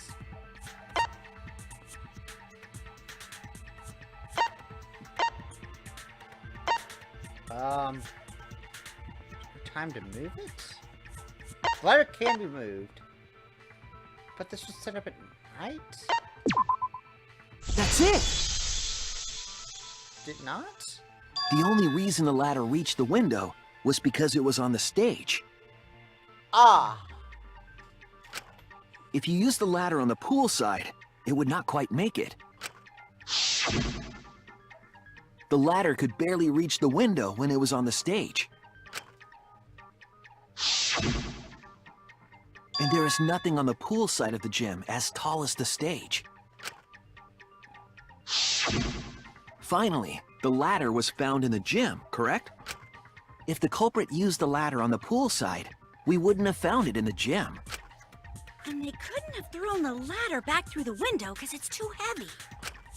Then Gonta used his tard strength to throw the ladder or the body or something. Gentlemen not throw dead bodies. Or ladders. The body could not have been thrown into the piranha tank to begin with. It would need to be placed carefully to prevent the glass pane from shifting. Got it, Musclehead? Even if we injected tons of steroids into you, it'd be impossible! Sorry, you're right. You didn't need to apologize, Gonta. How the culprit moved the body from the window. Ha! You guys don't even know that? What a bunch of dimwits. Do you have the answer then? But of course. Tell him, Shuichi. Blow him all away with the truth. I actually don't know that yet. What? The culprit definitely moved the body through the window, but I don't know how. Seriously? Serves you right! You just made a fool out of yourself after acting all high and mighty! These just need to shut up and take their licks! What are we gonna do, Shuichi? We gotta figure this out or we're done for. Hey, you gotta do something, Shuichi! I know. I have to do something, but... don't know what to do. I haven't figured that out yet. Damn it, am I really not good enough? Am I no good as a detective? I can't do this. I can't. I don't think it really matters how the body got into the piranha tank. What? Gonta thinks it matter. We won't know culprit's trick unless we figure out. We're getting sidetracked. It doesn't matter how it was done, just who did it. We shouldn't focus on where we found the body. Instead, we need to focus on where he was killed. Where he was killed? Wouldn't it be more efficient if we focused on the murder scene instead? Yes, that's it. We were so caught up in where the body was found, when we should have been thinking about where the murder occurred. The murder scene would definitely have more clues about the culprit. Why didn't anyone realize this yet? That's strange. Perhaps the culprit steered the conversation away from that topic. Then, culprit is someone in this room.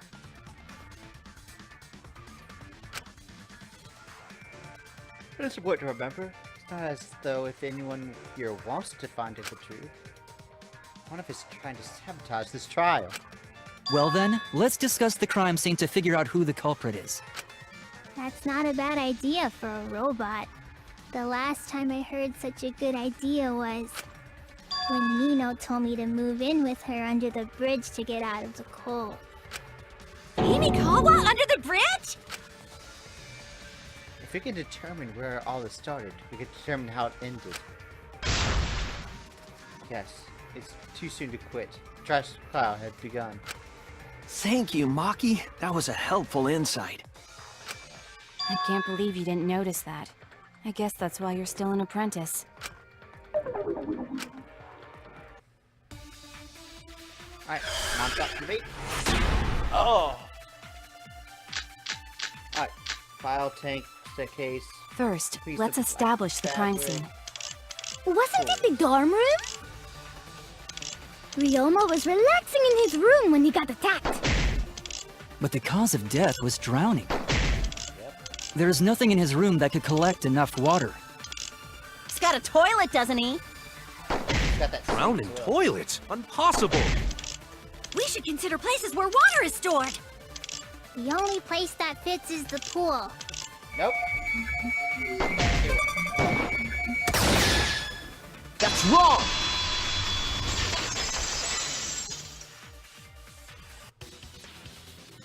The pool could not have been the scene of the murder. Ryoma was killed at nighttime. No swimming is allowed at nighttime, so a living person could not have gone in. Yep, a dead body is fine because it's just an object. But if a living person entered the pool, I think I might cry. Cry as loud as you want. I'll cry with you. We can spend the night together crying. In the morning after, I'll write goodbye on your mirror in lipstick before I quietly leave. Only after you leave do I realize how much you really mean to me. Quit being so gloomy! This is the year of the Jets! Fuck the Patriots! Anyway, we can conclude it's impossible for him to have drowned in the pool. Where was Ryoma killed if not pool? Is there other place where water can be stored? Where was you killed? Some sort of clue.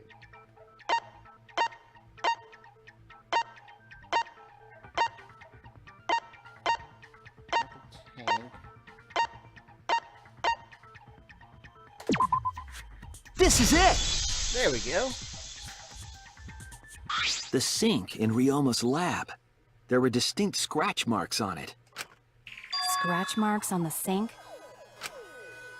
And I believe those scratches were caused by...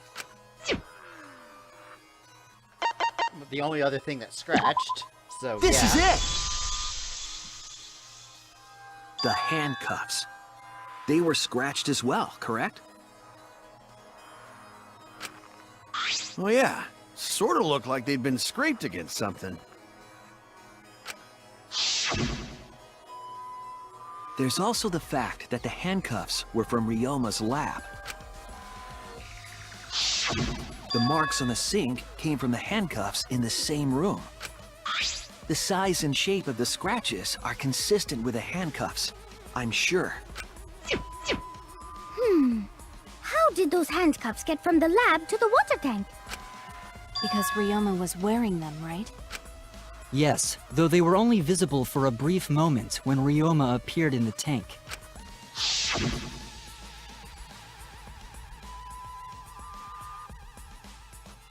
I am certain he was wearing the handcuffs at the time. The handcuffs were left after the piranhas devoured Ryoma. So the culprit handcuffed Ryoma and drowned him in his lab's sink. Ryoma must have been pretty yummy. They chomped up his entire body. Arms, legs, brain. Saying disgusting things. I don't want to hear it. That crunchy texture with the fatty parts just right. Then when they bite down, it gushes. Stop! Please stop! But how did culprit handcuff Ryoma? He could have used Shikuchi method to get away, unless someone ambushed him? It's possible they knocked him out before handcuffing him. Though there's no way we can be sure, now that he's not but bones. I doubt he was ambushed. I'm pretty sure the culprit got Ryoma by... whoops. Don't pay attention to little ol' me. I'm just talking to myself. When you talk to yourself, pretend you're eating and chew with your mouth closed. Otherwise, you'll get a mouthful of peanut butter squid. It's so disgusting you'll laugh. So we all agree Ryoma was drowned in the sink in his lab, right? That sink could have held enough water to do it for sure. Alright, I'm calling it.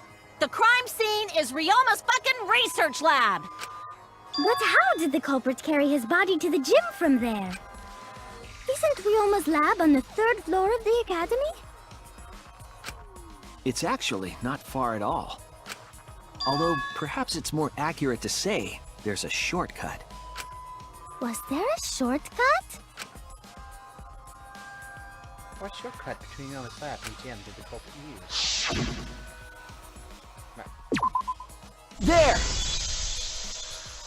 That was an obvious... Do we really... The shortcut is the window in Ryoma's lab. The window? That's right. None of the windows in this school open.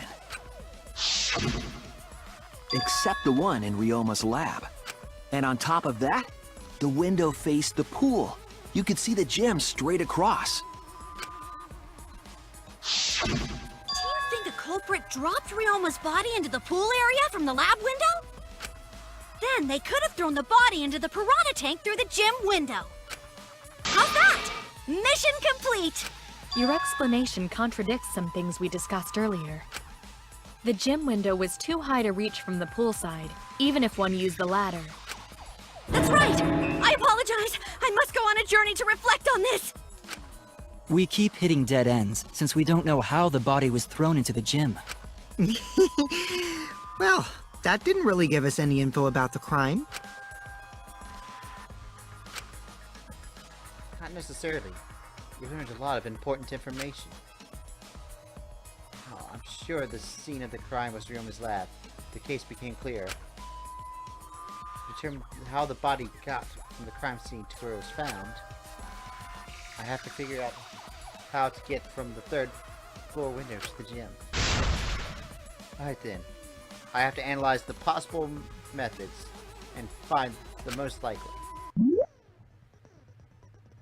Then you have to deduce how things are connected. The psych taxi will start up. The uppercase mode is to gather the letter cubes lying around to form the questions. Hold left click to accelerate, and use the ADs to steer left and right. By picking up letter cubes floating around, you can complete the questions. Once you complete the questions, head towards the escort that has the answer. If that is the right answer, they'll get into your car. If it's the wrong answer, something bad happens. Also, there'll be other cars on the road. Hit those, you'll take focus energy damage. If it's getting dangerous, use the spacebar to concentrate, staying calm and avoid. Drive safely and enjoy the ride.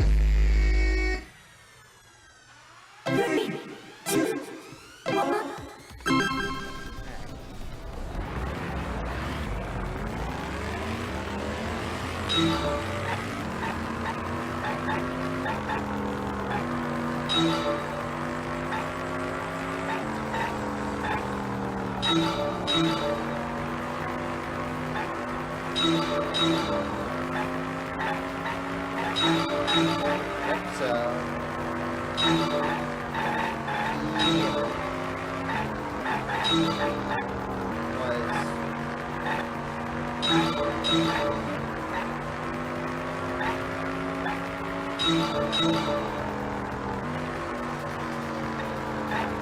body was brought from where?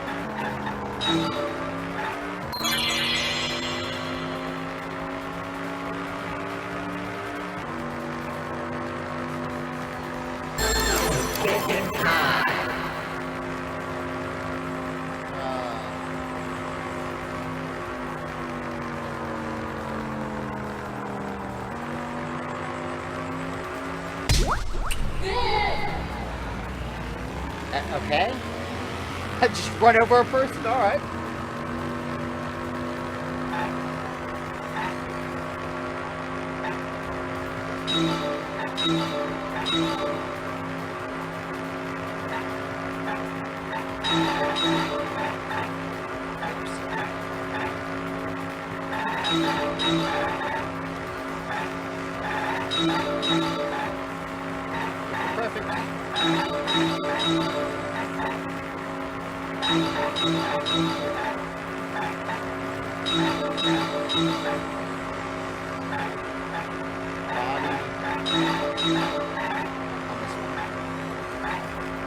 That's fine, I'll get in this. Body was brought into the gym from where? The pool? Taking time.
That was a weird place we're at. Taking time. How was the password?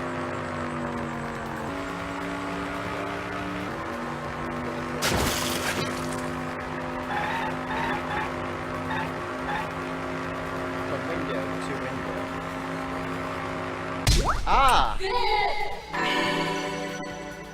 So the killer was never in the pool room. Alright.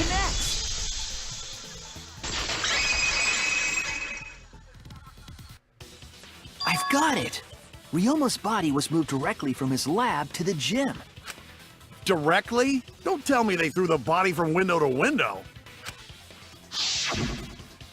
I mean, we're talking about a body. It's not like tossing a baseball, you know. No, I don't believe he was thrown. But perhaps another way. What do you mean another way? There's no other way to move it. The culprit must have used some kind of equipment. Huh? Equipment? With this equipment, they can connect the two windows and move the body to the gym. Equipment to connect the windows. I believe it's found near the body.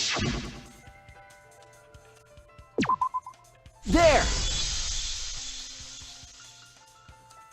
The rope found behind the gym stage could have been used to connect the windows. Oh, there was a mysterious mystery about that rope that only Atua can reveal.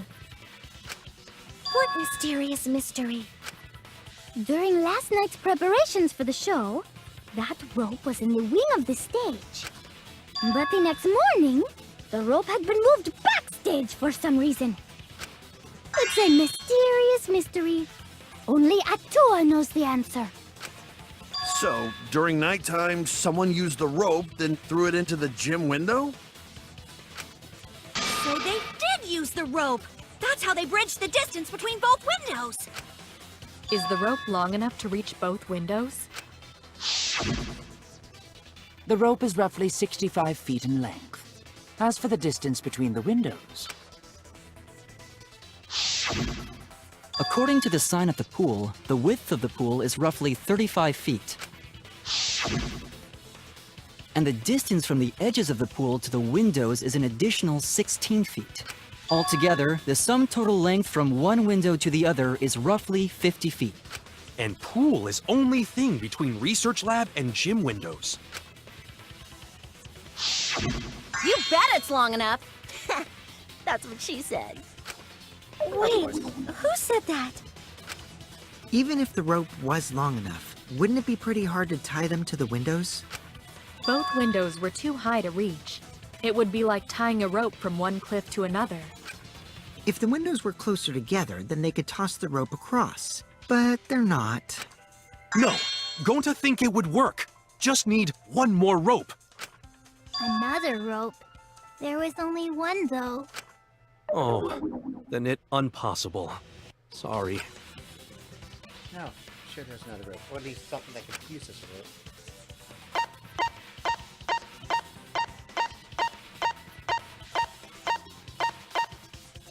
Nah. This is it! Though, some of these episodes are The obvious tennis in net this game. cable from Ryoma's lab could serve as a rope. How long is it? About 50 feet or so. But how do they use it? Okay, so...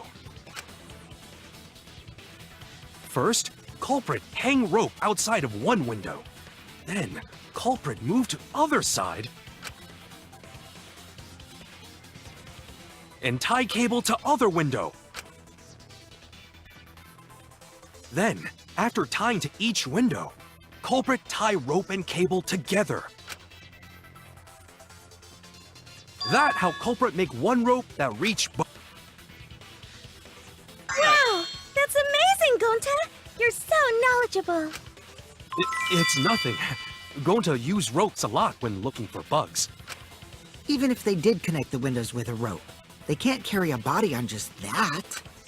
Eureka! I got it! Thomas Edison once said that genius is 1% inspiration and 99% perspiration. But in my case, it's 100% inspiration! We get it. Just tell us already. They handcuffed the body to the rope and slid it from one window to the other, like Tarzan! The body would reach the gym window, but it wouldn't land in the piranha tank. Stop making such dumbass comments and keep your smelly breath in your dirty mouth.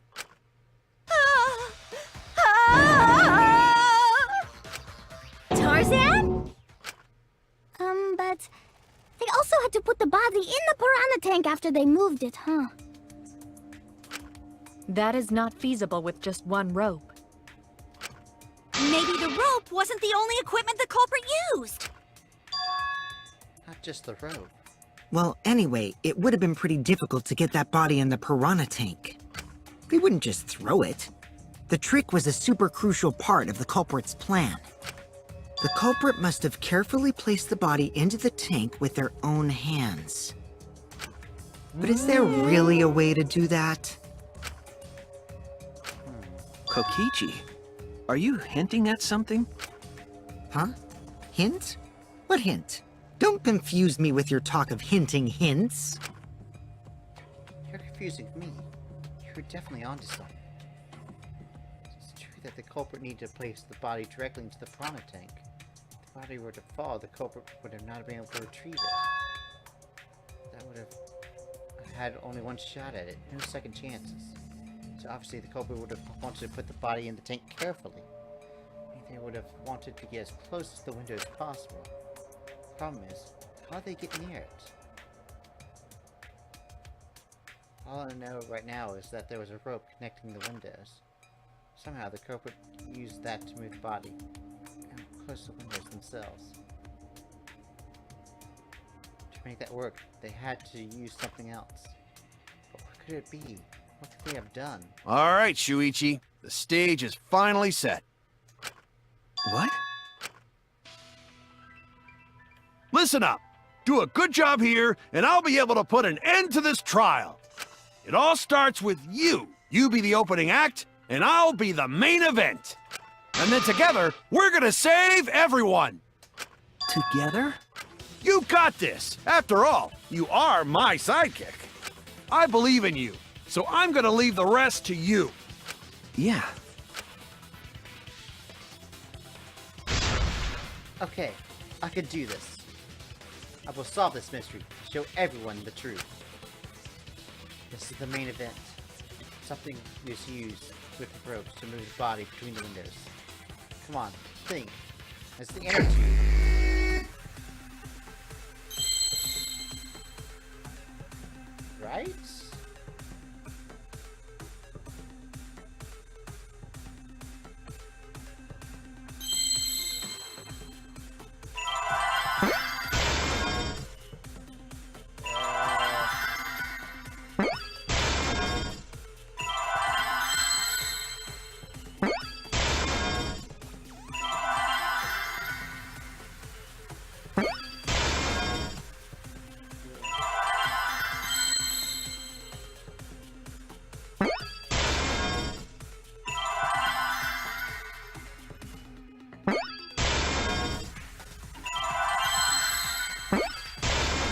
I see now. Ropeway? Yes, that's it. The culprit used something like a ropeway to move the body. A ropeway, huh? Are you sure about that? Wow, you got drain damage or something? Drain damage? You'd need some kind of vessel to use on a ropeway, and we don't have that! Oh, there definitely was. The culprit used it to move the body along the rope. And it seems where you begin to use damage. The mind's mind will begin. In this mode, your answer should dig up the answer. Beginning, the answer will be completely covered by pieces. Use your mouse to move the cursor and left click to erase the picture. Picture will be erased when two or more of the same colors connect. Just will change color. In the following order: white, pink, yellow, white. Do it right, you can remove all the pieces from the object. Structures will predict how the adjacents will change. When all the pieces on top of the objective are gone, you select object as the answer. If you select the wrong object, your influence will take damage. If there's just one piece left, you can repeatedly left click on it to break it. But that will incur a time penalty, so don't go clicking like crazy.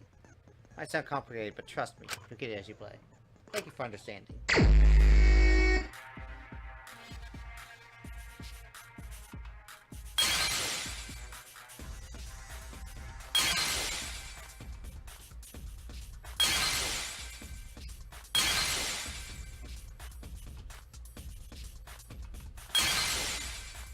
Oh, that kind of messed that up.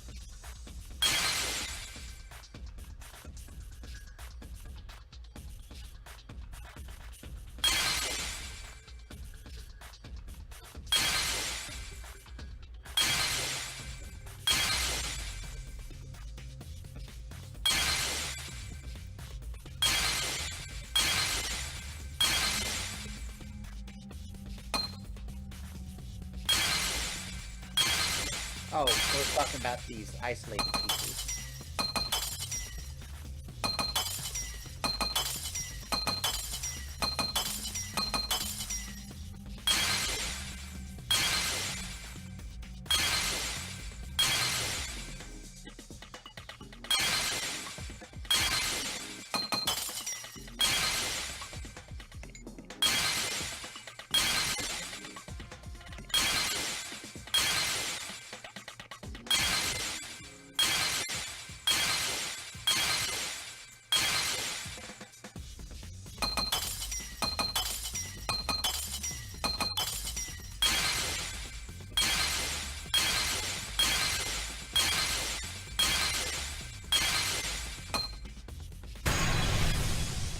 can just click that. I don't need to lose points. I see it!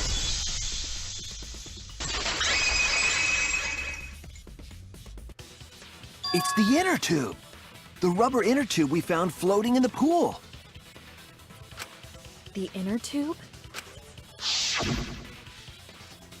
Remember the inner tube we found in the pool with a rope on one side? Maybe the rope was originally tied on both sides. The culprit made a ropeway by hanging the tube from the rope connecting the windows. And because the third floor window is higher up, gravity would have pushed the inner tube along. Yep. The inner tube is made of sturdy rubber as well. It could have supported 2 people. The culprit used the ropes and the inner tube to construct a rudimentary ropeway, and used it to move themselves and Ryoma's body from the lab to the gym. Once through the gym window, the culprit stood on the inner tube to move the body. Either that, or the culprit placed their foot on the windowsill. That way would be more stable and let them handle the corpse more carefully. Finally, they removed the rope from the window frame and left the scene. Well, when you put it like that, it certainly sounds possible. But wow, a ropeway! You say the culprit placed their foot on the windowsill. Isn't that against school rules? It would count as entering the gym, would it not? Last time we got asked that question, we decided it was okay. Sticking your body through the window is an automatic out, but standing on the sill is... Wait, who asked you last time? Eh? It is quite possible that the culprit went to you to confirm the details of their plan. Oh, shit! Way to put your foot in your mouth. His foot! Monosuke just unhinged his jaw and swallowed his entire leg! Cut it out! I can't write this off as a joke if you two keep freaking out about it. Then your little slip-up is actually the truth! Pops? Uh-oh! Daddy's mad at you now! Huh? Don't look at me. This is what you get for acting like a big shot all the time. Stop. Do not bully Monosuke. Huh? No more blaming each other. Everybody makes mistakes. I want us all to get along. Monodum's right! Monosuke, you better thank Monodum. Less attitude and more gratitude. Got it? Man, the trial was just getting fun. Why you gotta ruin it with that slip-up? But I guess now we know Shuichi's logic is right on the money. So culprit really used ropeway to move body? Yeah, they used the ropeway to move with the body from window to window. Ropeway murder? That's some crazy-ass shit! But if the mechanism was that complicated, wouldn't it be hard to put it all away? Not necessarily. All one must do is detach the rope from the window after using the ropeway. Then, after returning to Ryoma's lab, one could retrieve the rope from that side. Tossing the rope into the gym from the pool window would be the final step.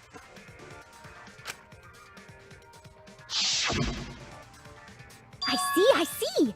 The rope was thrown from the window! That's why we found it there! With that method, the culprit must have made numerous trips from Ryoma's lab to the pool. Which is why the crime was committed during nighttime, while we all slumbered. But if the culprit was so careful to recover the rope they used to commit the crime, why did they leave the inner tube in the pool? I believe that was an accident. An accident? Yes. when the culprit was taking down the inner tube, they accidentally dropped it. Then why did the culprit leave it in the pool?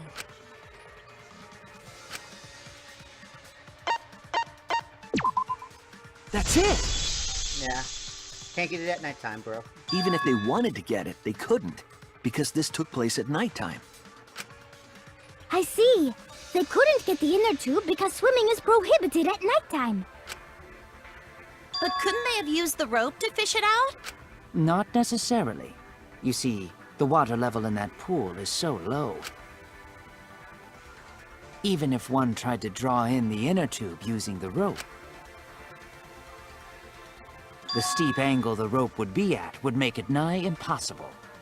It'd be different if they used a pole, but there's no way a rope would work.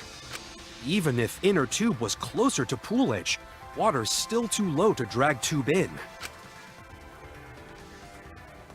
Sounds like a lot of work. I can see why they just left it there.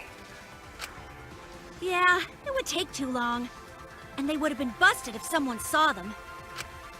Huh! What kind of clumsy dipshit drops an inner tube and can't retrieve it? Let me tell you, this culprit's a real fucking amateur! No, actually. Save for that one mistake, this was the perfect crime.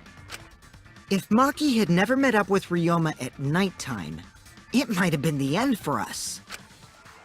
Though I still don't know if Maki is telling the truth or not. Shut up. Personally, I find this culprit frighteningly thorough. Such a bold, beautiful plan. I never even imagined there was a ropeway. Oh, respect begins to bloom in my heart for this wonderfully cruel culprit. What are you, stupid? Don't respect the culprit! No, respecting the culprit's intelligence is crucial in solving this case. We're so close. We're just one step away from the truth. Now, we just need to figure out who the culprit is. But of course, it would be pointless to unravel this mystery otherwise. So, who is it? Looks like it's time for me to start the main event. But my sidekick here is on a roll right now, so I'll let him take this one. Okay. You're just pushing everything onto Shuichi because you don't know yourself. Well, Shuichi, do you already know who the culprit is? Yes, I have a good idea of who the culprit is. Hey, Shuichi, are you hesitating again? What? Come on, man, there's no need for that. Like I said, you're my sidekick. I take responsibility for any mistakes my sidekick makes. So use those skills of yours I believe in to shove the truth down their throats. You believe in my detective skills? That's right! I'm gonna leave it all to you, Shuichi! Yeah, I need to believe in my detective work. Because the whole setup would have been prepared in the gym well beforehand. Knowing that narrows the list of suspects.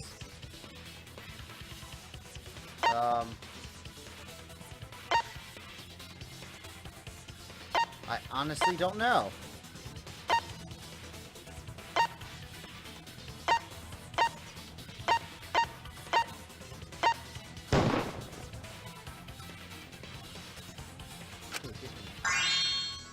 Between Kirumi and Mu's testimony, my ally is pretty solid.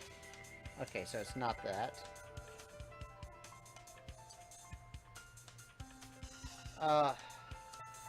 Before the time goes in.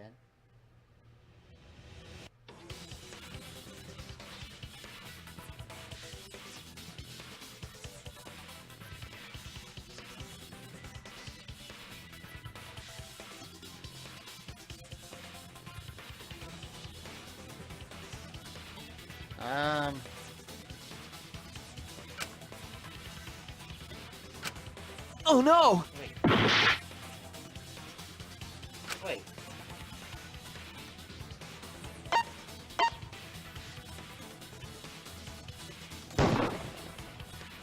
It has to be you!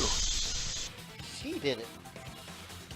There's one more thing I still have to confirm. But Kirumi is the prime suspect. Me? What? Kirumi? Oh, so Kirumi is the culprit! That is not yet a certainty. Let us hear her testimony first. Is this true, Kirumi? I cannot believe you would suspect me. If that is the case, then I will have to deny it.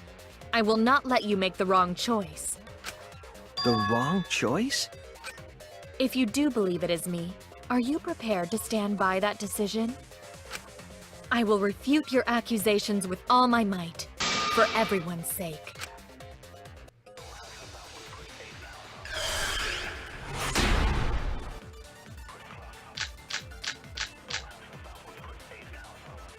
I, of course, am not the culprit. The crime was committed at nighttime. And you have no alibi, do you? An alibi for nighttime? I believe most of us do not have one. I have evidence that proves you're the culprit. Do you think we would fall for such nonsense?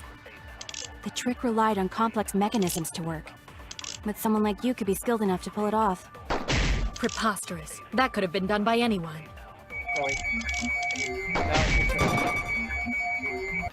Kirumi is thin and has... Okay, that was...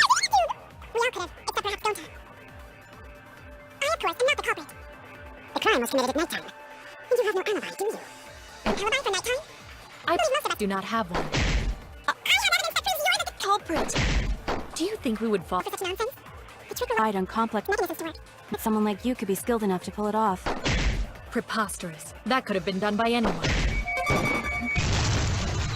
That's wrong!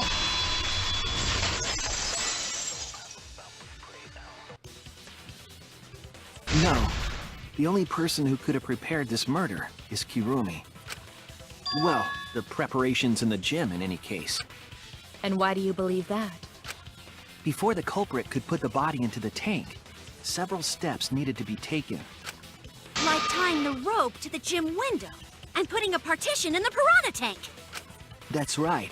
Ryoma's body entered the gym from the window, but that required preparation. That could only have been done when Kirumi was by herself in the gym before nighttime. But Kirumi was alone in the gym for only like 5 minutes. Not enough time for the whole murder, but enough time to set it up.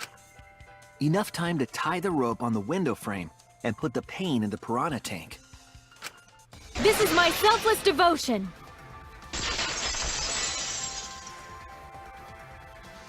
While I do understand where you are coming from, I assure you this is just a part of your petty imagination. An empty theory created from nihilism.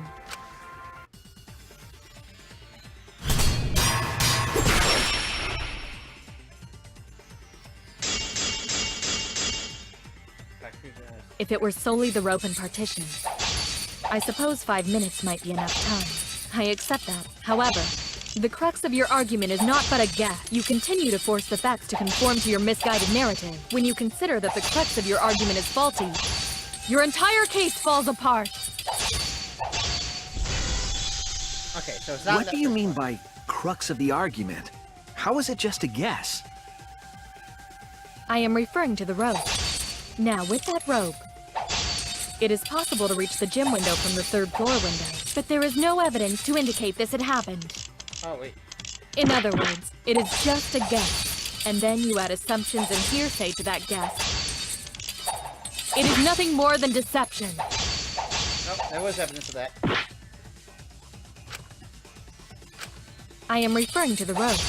Now, with that rope, it is possible to reach the gym window from the 3rd floor window, but there is no evidence to indicate this had happened.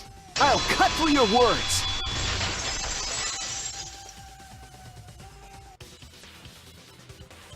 I have evidence.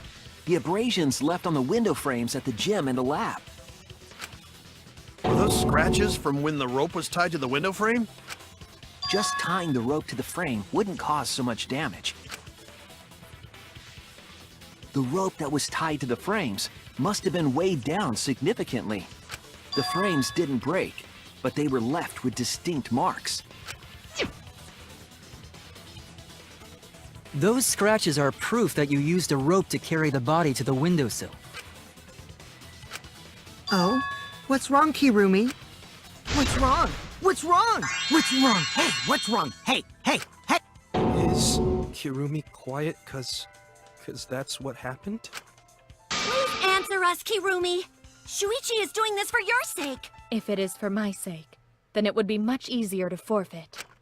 But I cannot allow that, because I must do this for everyone! For everyone? I have a duty and a responsibility. I must serve everyone and protect them. So I refuse to surrender. They won't forgive me if I do. What? Where is this coming from? Her response seems genuine. So what do you mean by everyone? She's doing this for all of our sakes? Am I wrong? Is Kirumi innocent? No. I'm wrong again. Hey, Kirumi. Who exactly is this everyone you're talking about? Kaito? I've just got a weird feeling about this. When you said everyone, it felt like you weren't talking about us. It felt like you were talking about someone who isn't here. Someone who isn't here? Someone outside of the academy? Hey, do you think Kirumi saw her own motive video? Huh? The motive video? You saw your important someone in danger, so you committed murder, right? Is that true? I am so sorry for making such a mess. Because of that, I made all of you assume something unnecessary.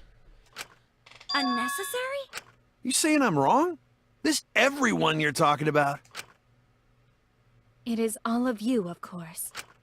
Really? Do you swear to Atua? Yes, really. So please believe me. I am not the culprit.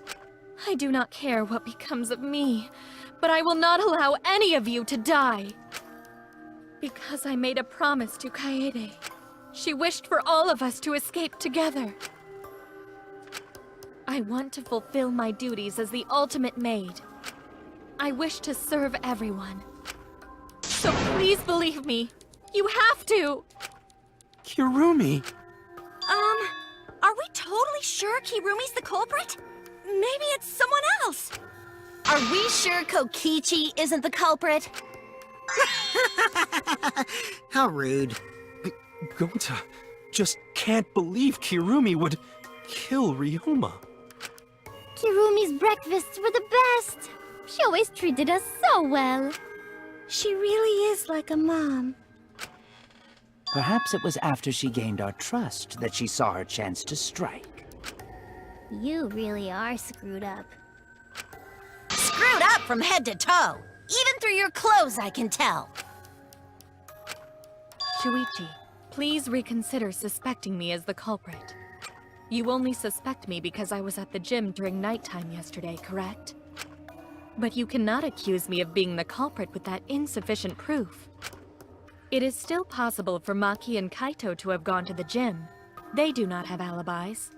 They could have pretended to help Himiko, but secretly prepared the murder. When you put it that way, it does...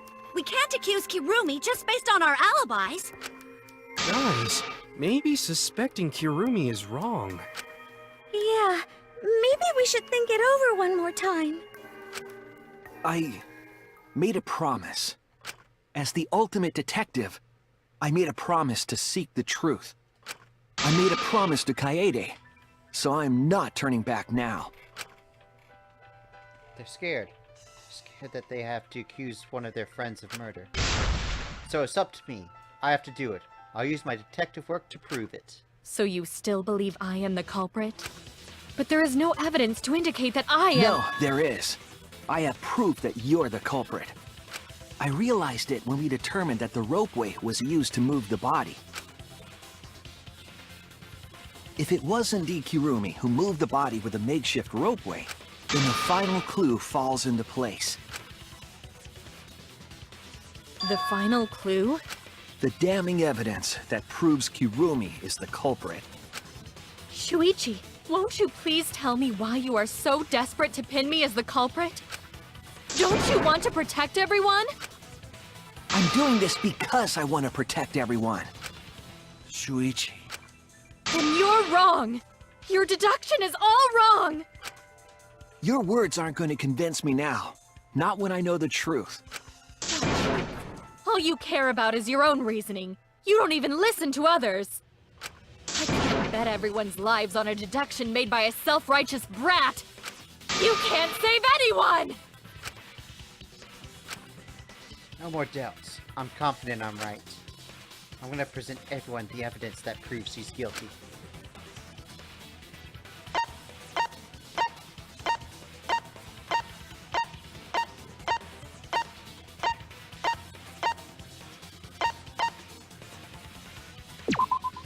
This is it! The piece of black fabric in the pool. That's the final clue that proves you're guilty.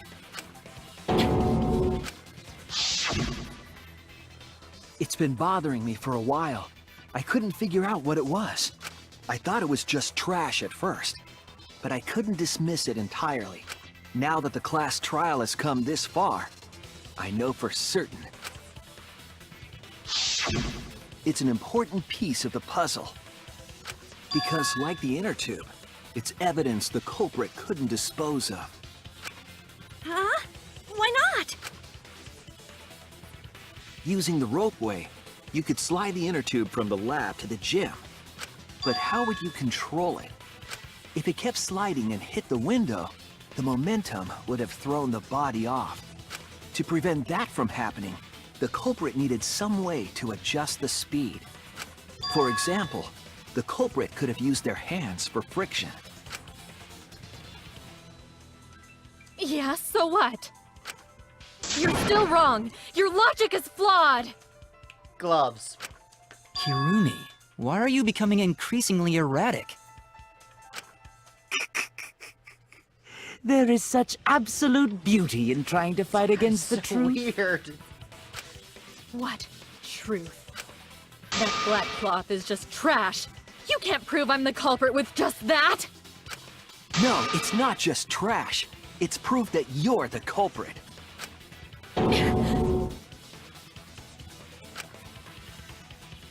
Finding out how that black fabric fits is the key to everything. I'll make it all clear now.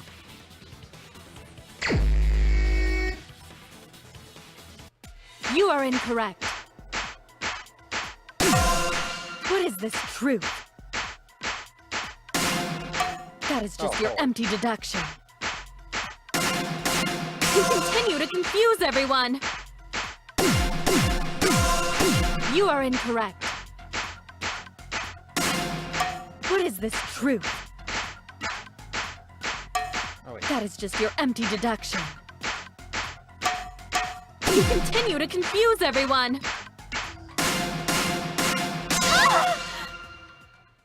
In this class trial, everyone's life is at stake! Because of your self-righteous truth, everyone might die! In this class trial, everyone's life is at stake! Because of your self-righteous truth, everyone might die! In this class trial, I completely understand your reasoning, but I will never accept it. It seems you wish to pin me as the culprit. You do not have any evidence. You are only providing us with speculation. I only wish to protect everyone. Why must you interfere? I completely understand your reasoning, but I will never accept it. It seems you wish to pin me as the culprit. You do not have any evidence. You are only providing us with speculation. I only wish to protect everyone. Why must you interfere? I completely understand your reasoning, but I will never accept it. It seems you wish to pin me as the culprit. You do not have any evidence. You are only providing us with speculation. Ah! What does that piece of trash prove? It ends here!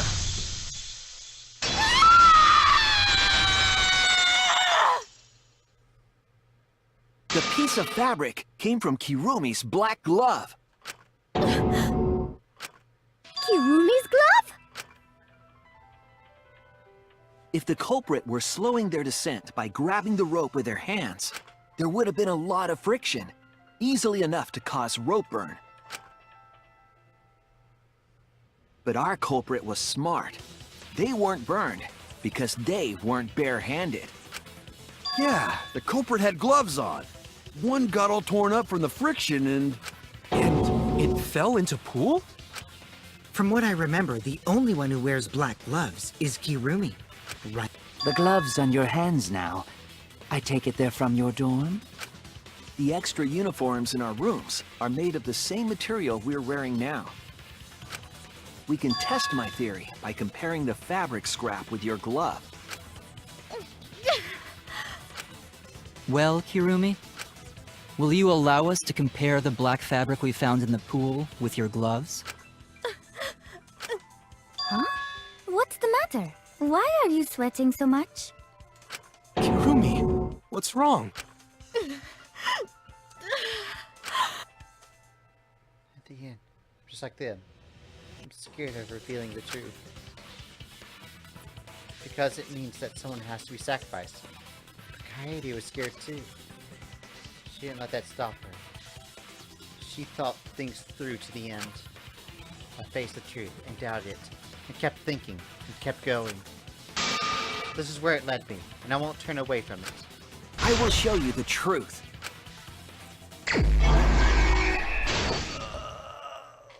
Alright.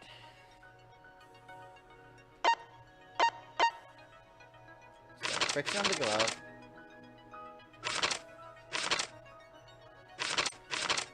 Tying it up, drowning, rope.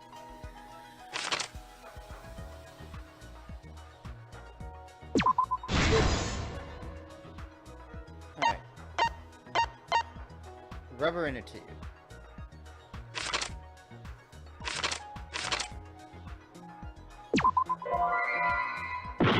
What was used to transport the body on the ropeway? What was taken from the pool? Handcuff the victim. Alright. Now it's near the end.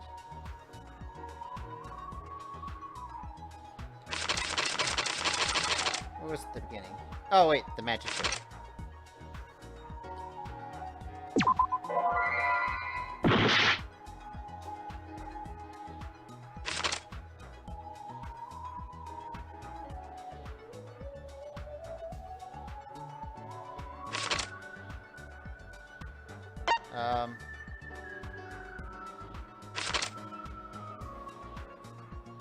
Then among I'm. Alright. Jim's window frame and rope.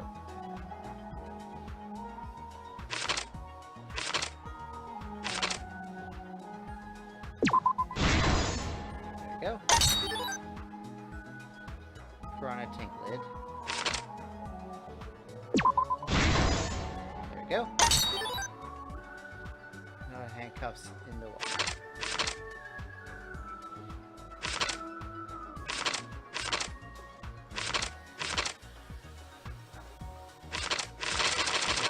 More to the beginning.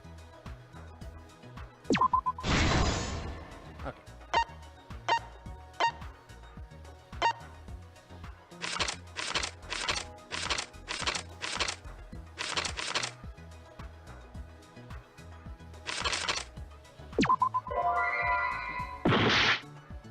There's only 2 panels left.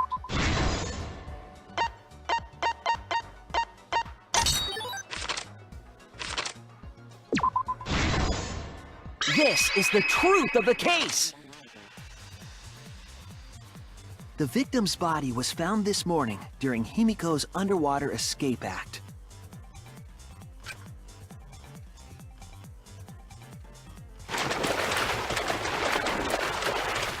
When we saw the piranhas in the tank, we thought that Himiko's escape failed. Of course, it was all part of the act. Himiko's escape went perfectly. But when Angie opened the curtain in front of the tank, we saw Ryoma with piranhas swarming around him. Before any of us could react, the piranhas devoured Ryoma's body. And all that was left were his bones and the handcuffs he was wearing.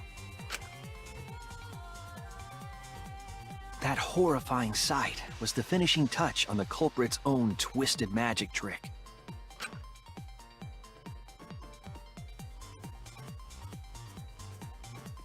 The culprit obfuscated the time and place of the murder, implicating Himiko in the process.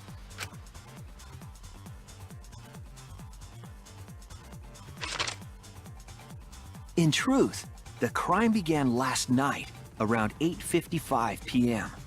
While preparing for the show in the gym, the culprit had a chance to be alone.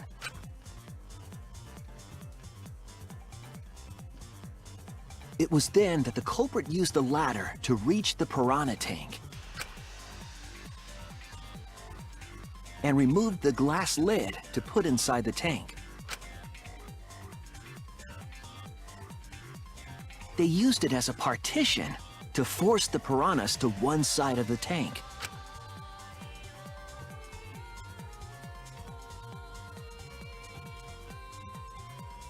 Next, the culprit took the rope from the stage wing in the gym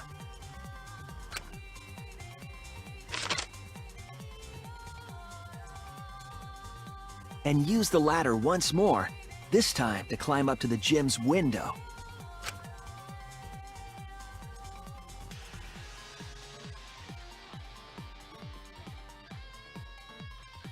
Once there, they opened the window and tied one end of the rope to the window frame. The rope was then thrown out the window toward the pool. These preparations were key for the culprit's elaborate plan.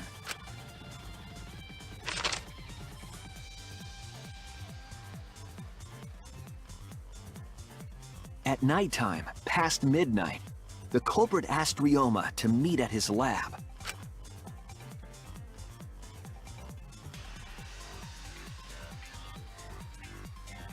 All the pieces were in place. The culprit was ready to murder.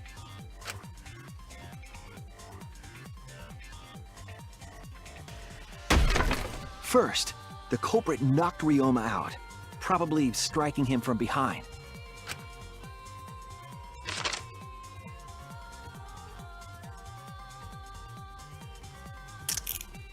Then, they put the handcuffs from the shower room on Ryoma's wrists.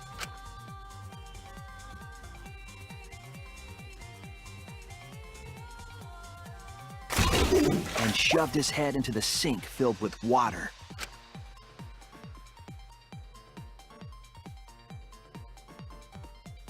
From the water and the pain of drowning, Ryoma should have woken up and struggled. The culprit anticipated his resistance, which is why Ryoma was handcuffed.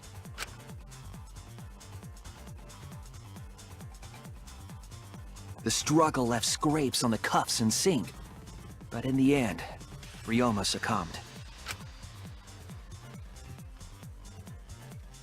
Ryoma was dead, but the culprit's plan had only just begun.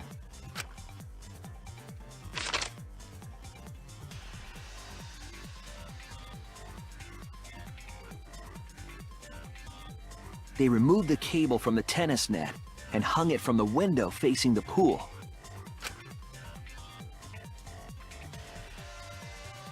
And then, at the pool, they connected the wire and the rope from the gym window. They returned to the lab after picking up one last thing.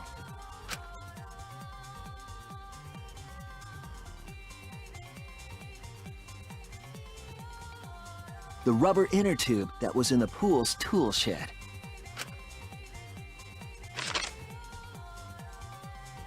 Once back in the lab, the culprit pulled the cable, bringing up the rope.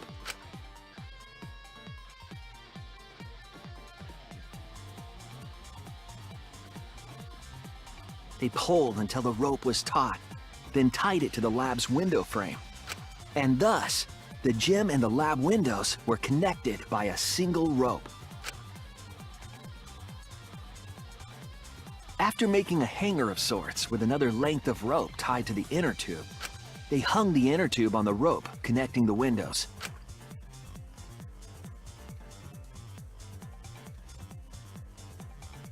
That's how the culprit created the ropeway that was used to move the body. An impressive premeditated murder, but the culprit made two crucial mistakes. The culprit got on the inner tube with Ryoma's body and slid toward the gym. With the height difference between the windows, they would have built up quite some speed. To avoid crashing through the window, the culprit used a brake. They used their own hand to grip the rope and slow down. That would have caused significant rope burn had the culprit not been wearing gloves.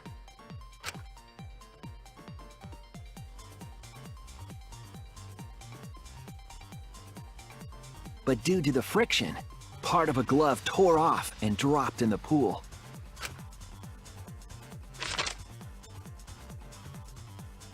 Regardless, the culprit reached the window and put Ryoma's body into the piranha tank. The glass pane not only kept the piranhas and the body separated, it also kept the piranhas so close together, they concealed the body. After that, all the culprit had to do was untie the rope and the inner tube.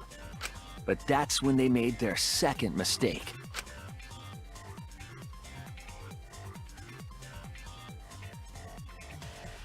One end of the rope came loose, and the inner tube dropped into the pool.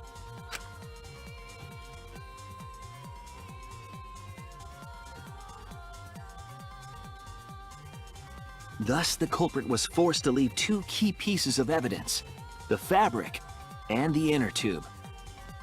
They couldn't retrieve the evidence because of the rule against swimming at nighttime.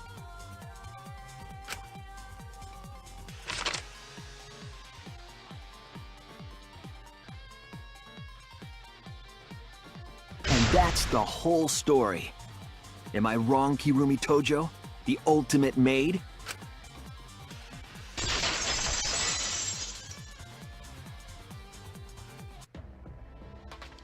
Kirumi, that's the conclusion I reached. Do you have any objections? This is very, very unfortunate, Shuichi. My pride as a maid demands that I fulfill every request that I receive. But to end like this... Does that mean you admit it? Kirumi... Why use your own gloves, though? The warehouse should have had plenty.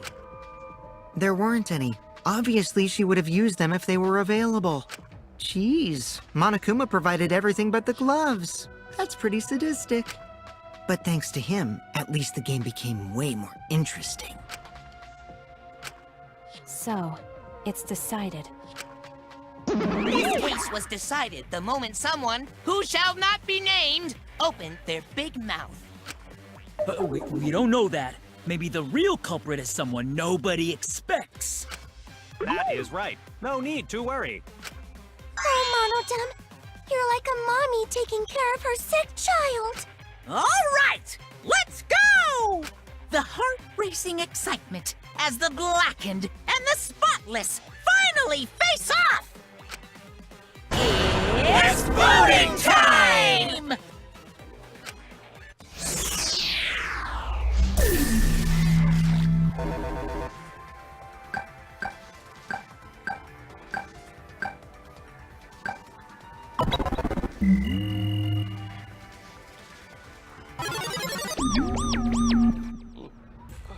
Now then, it seems the voting has finished. Let's see the result.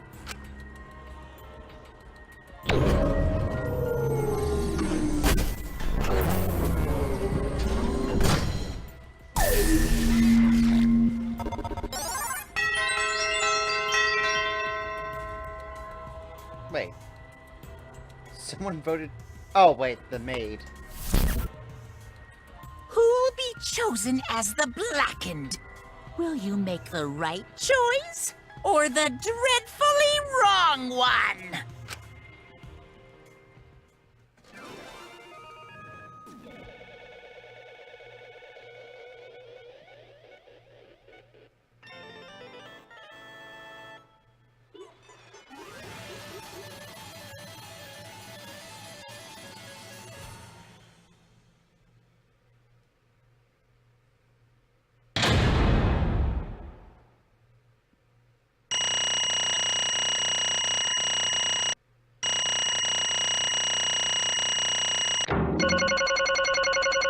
See, there's no retries. Nice too. Got an A. Alright.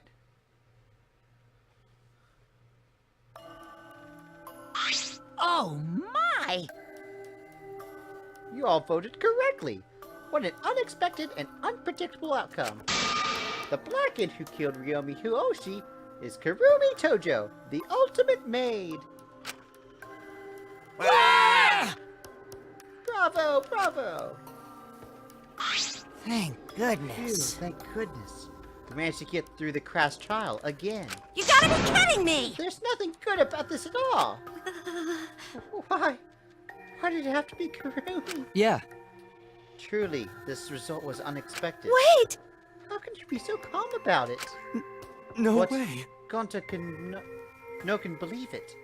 Kirumi is so helpful for everyone. Same Kirumi is also culprit. Yoo-hoo! Hey, hey! How long have you been lying to us? The truth is... Is that why you took such good care of us? So you could deceive everyone? You mean she's not my mom? Hey! She was never your fucking mom. Damn it. Hey, Kirumi, tell me, why? You're always thinking about everyone around you. How could you kill someone? Humans have always been selfish, self-centered creatures. That's why I hate humans. They burn down the forest we call home. They pollute the rivers we drink from. I'll never forgive humans. No way! Is that really a reason to destroy them? Some humans are really nice. Shut up! Shut up, shut up, shut up. Enough with the commentary already. Say, Well, Kirumi, were your feelings towards us simply another falsehood? How? No, it can't be. Say it ain't so. That was just another lie too? no. I don't think so. I still believe Kirumi cares about us. What? And how would you know? I can't say for certain, but I can sense this trial has been agonizing for her.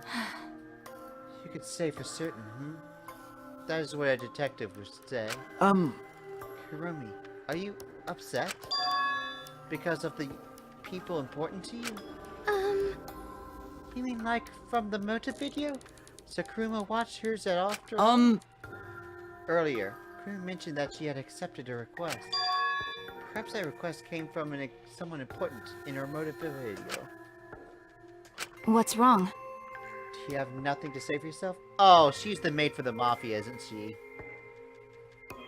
I do not agree. No, it's not it. I'm just lost. Because if I tell you why I did it, you'll regret what you've done. Damn. Spit it out already. Otherwise, we can't accept this outcome. Please! Please, Kirumi, tell us. I care about you a lot. And I know the others care about you too. So please. Understood. Farewell, then. If you're all so desperate to know, I shall take that request. I shall consider this a final request and tell you everything. Well, you know. No more lies, then. You better just tell us the truth. Please and thank you. Yes, Yes, I understand. that is correct. Your reasoning was exactly right. The reason I murdered Ryoma was because of what I saw in my motive video. As I thought. You did indeed watch your video. Does that mean someone broke the agreement and traded your motive video? Alright, fess up! Which one of you did it?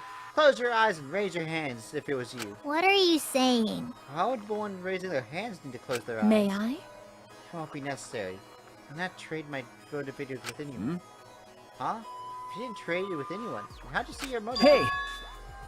Perhaps Kirumi received her own motive video. Huh? Huh? You mean she had her own motive video from the start? Yes. Correct. No one had my motive video, but me, the video's intended recipient. I have no idea why. The fuck's going on? That's not possible. Monokuma, what the hell's going on? Huh? You know, I meant to bring it up earlier because it's been bugging me for a while. All this talk about videos being switched, what does that mean exactly? Don't play dumb. You're the one who switched up all the motive videos. No. No, I didn't. Huh? Oh! Oh, was I not supposed to ask that? Did you come screw up again? Huh? Supposed to. Dumbass! It's all Monofanny's fault. She passed them out without checking the names. What? I didn't know. Matora should have checked the names too. Wait a minute. I don't even remember passing out any videos. It was my fault. Yeah? What? I'm sorry. I apologize. I should have been more careful. No. No, Monotan. It's not your fault. Okay. It's all our fault. I'm so sorry too. Yeah? Oh, it seems I misunderstood. Yeah. I completely forgot that the plan all along was to redistribute the videos. Daddy! Hey, It's not your fault at all, kids. It's my fault for forgetting. Father! Hey, Thank goodness. What? What the hell is this mushy feel-good crap? You stupid! You're all idiots. I'm through getting along with you dummy bears. Well now. I'm sorry to cause you so much trouble. Please continue your boring conversation. I see. I see. The Monocubs merely distribute the motor videos at random.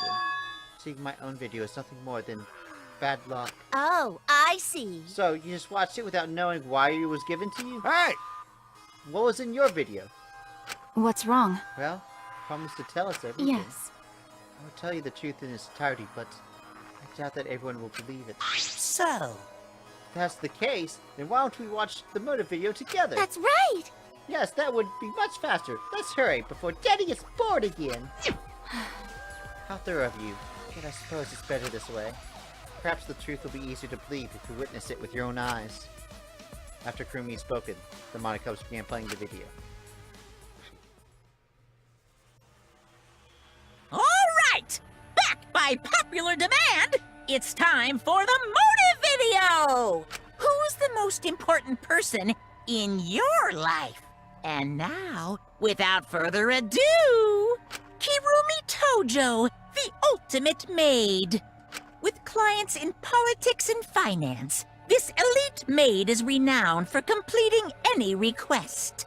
One fateful day, she was suddenly summoned by one of her most influential clients, the Prime Minister.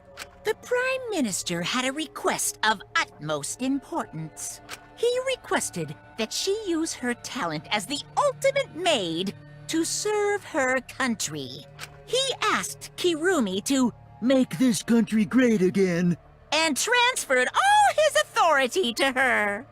No one suspected that the Prime Minister's new secretary was secretly running the country. And over time, she became the de facto Prime Minister. Only Kirumi could save the country from impending doom. Yes, the future of the country rests entirely on her capable shoulders. But Kirumi is up to the task, for she only accepts requests that only she can fulfill. She is driven by the belief that her citizens are the most important people in her life. Oh, and while we're on the subject of those important people, an unfortunate event will soon befall those vermin and sheeple. What event, you ask? It's a secret. Find out for yourself.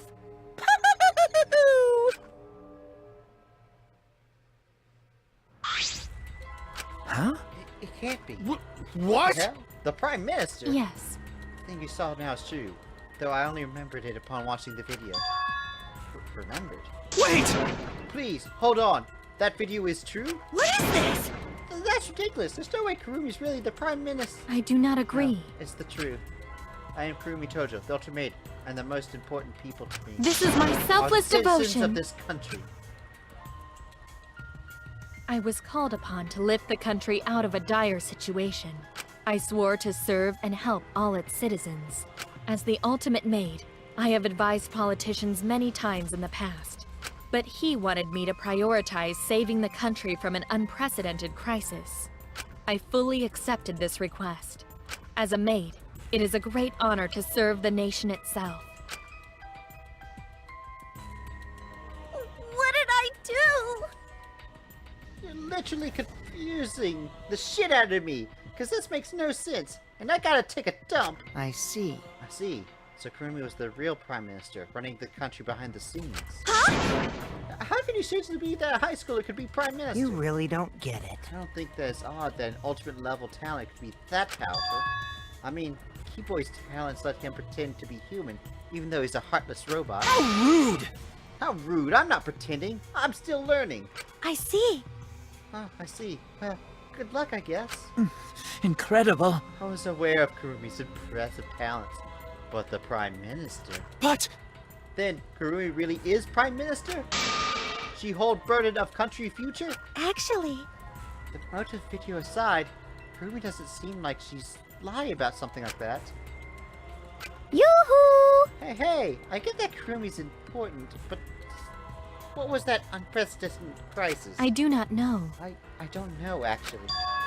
Why can't I remember? If our memory's lost. That's... Wait, isn't this just like the Ultimate Hunt? That is correct. Perhaps it's connected to the Ultimate Hunt. Huh? So the Ultimate Hunt is connected to this unprecedented crisis facing the nation?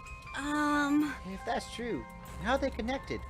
What is this Ultimate Hunt anyway? I do not know. I do not know what is happening to the nation while I'm here, inside the end wall. That is why I need to know. I need to know what the most important people in my life are saying. This is my selfless devotion. Because I am duty and honor bound to protect every citizen of this nation. My apologies. That's why I needed to escape. If so... So, you weighted our lives against the lives of everyone else in the nation. But, those are the options. Of course you'd pick everyone outside, right? There's just too many lives at stake out there.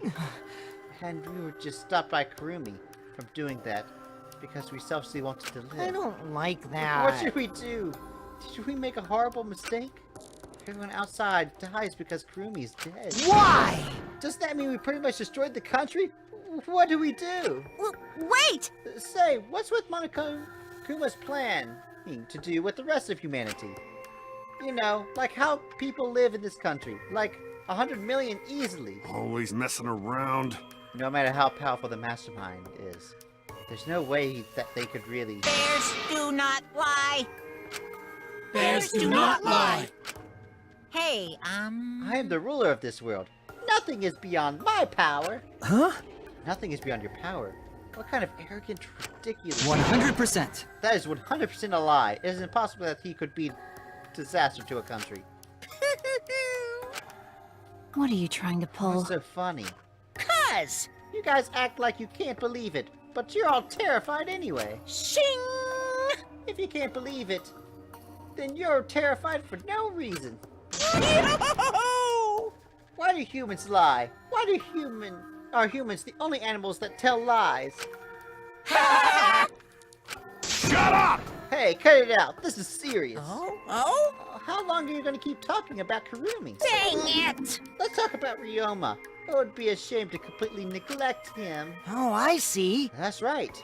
We all know your motive to kill, but why'd you kill Ryoma specifically? That is... Because he was easy to kill. Huh? Easy to kill. Weird! Ryoma was not that weak. When he used his Shuchuki method, even Gonta could no catch. I do not agree. His physical strength was irrelevant when he did not have a reason to live. Do you agree? Without that, he became the weakest among us. Huh? What? I took advantage of his weakness and killed him. What do you mean? That is... I told him I had an urgent matter to discuss with him and told him to meet me at the research lab on the 3rd floor. There, I revealed my motive video. And afterwards, I told That him, is correct. I'm responsible for the life of every citizen in this nation, so I must escape this place. And he responded. Got it. So, you've got a reason to survive. That's the complete opposite of me. That's good. You're... If you got something to live for, it means your life has value. After that, he told me he would clean up the tennis balls lying around. And then, And then- he turned his back toward me. At that moment, my determination solidified. A person like him would have noticed my bloodthirst emanating. He already knew. He forfeited his life right then and there. That is correct. This is when I decided I must sacrifice his life for the nation and my people. Then Ryoma, he was going to be killed? But... Wait a minute. It's Maki's fault that Ryoma decided he didn't want to live anymore. What? What? Because... Ryoma only gave up on life after you showed him his motivation video. Well, since you didn't watch his motive video, I guess you had no way of knowing. What are you talking about? What's your point? wait! Wait a minute. If you talk about Ryoma saw that motive video, didn't you just say you only checked the name and didn't watch the video? Did I say that? Huh? What are you getting at? Well, you know... Probably shouldn't say anything, but someone has to step up and speak for poor Ryoma. I told you. Again, what's your point? That he gave up on his life because I showed him his motive video? I'll get to that in a second. But why not? Do you not think Ryoma wanted to see his motive video? Because he was looking for a reason to live. Isn't that right, Maki? Why? How do you know that? What? Swap motive videos? Didn't we agree not to show them to each other? Yeah, Yeah, I remember. Because once you watch them, you've got a motive to kill. but... But if it shows someone really important to me, I'd really like to see that. Hey. Any idea who will be on the video? No. I don't. That's why I need to see it. Once I know I've got someone important to me, I'll have a reason to live. Jeez. If I got a reason to live, then I've got a reason to escape here with you guys. In other words, That video might give me a motive to live. please. So please. That's true. You're right. He was looking for a reason to live. Well, you know... Which means you shouldn't have shown him his motive video in the first place. Hey! What do you mean? What did his video show? Ah! Nothing. His motive was empty. Huh? Empty? Okie dokie! Okay, we're up next. Let's give it a watch, shall we? All right! Back by popular demand, it's time for the motive video! Who's the most important person in your life? And now, without further ado... This message is for Ryoma Hoshi, the ultimate tennis pro! Unfortunately, there is no one in the world who is important to you. I'm so sorry. Really, I am. You have my deepest sympathies. Sorry. Sorry. Sorry. No one was important to him? Always messing around. That's what was shown. If he saw something like that, he had none to care for and none who cared for him. He found no motive to live. Because of that, he chose to let Kirumi claim his life. I see. So, that's why. He must have watched that video before I summoned him to meet with me. It can't be! Gave up then? Damn! To hell with that damn moron! But... It's bad to have a reason to live, but it's also bad to have too many reasons to live. Because... That's why you did such terrible things, right, Kirumi? For too many reasons. Yes. You're free to judge me for killing Ryoma. I would bear the burden of being seen as evil for the sake of my nation and its people. For everyone. Because that is what it means to serve with selfless devotion. That is why I needed to survive. Sacrificing you would mean saving the lives of men, women, children, and the elderly. My apologies. I wanted to live. Kirumi? Monokuma, Gonta have questions. You need something? Oh, what is it? Hey! Gonta, be blackened instead of Kirumi. Huh? What? Gonta. Gonta, not smart boy, but even Gonta understand what everyone's saying. Kirumi should live, not Gonta. World needs her. I was thinking the same thing. I don't want to die But Kurumi's life is way more valuable than mine. Kurumi's got the lives of hundreds of millions of people on her shoulders, right? Unfortunately. Logically, Kurumi's survival would result in fewer casualties than our collective survival would. Jeez. Jeez. Maybe it would have been better if he gotten the culprit wrong. Huh? What do you mean? Oh, man. Kirumi survives, and the nation's future would be secure. Then, what's the point in doing all this? Why did I reveal the truth? What have I done? Am I wrong? I shouldn't have. Shuichi! What kind of face is that, Suichi? If you're my sidekick, then suck it up. Huh? What? Hey! That goes for all of you. To hell with your value of life shit. Alright! Life's not the same thing. You can't just trade it or put a price on it. Kaito. Listen up. And your life doesn't just belong to you.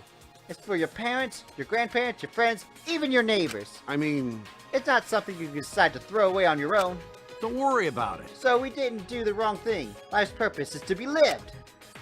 As long as you stay alive, anything's possible. You can even go to the stars. Of course! So I'm gonna go ahead and say it. I wanna live. I haven't even traveled to space yet. There's no way in hell I'm gonna die here. Jeez. The idiot's talking again. But he's right. I mean, you're right too, because he's an idiot. But he's right. So divine! Yep, he's a damned idiot.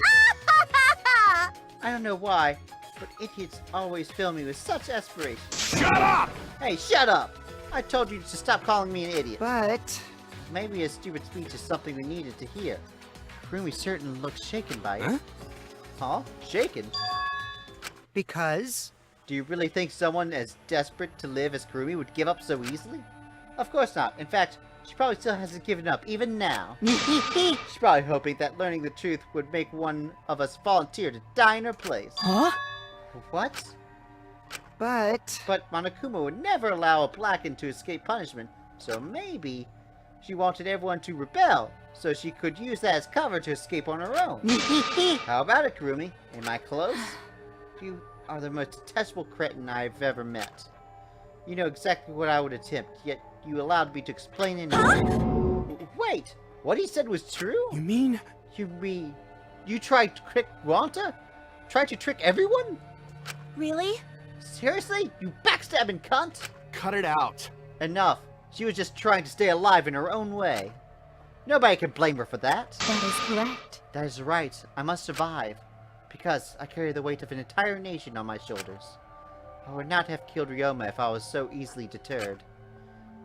This request will not be fulfilled until I have brought joy to every citizen of this nation. You must live. So, no matter what, I cannot die. That is why I killed Ryoma.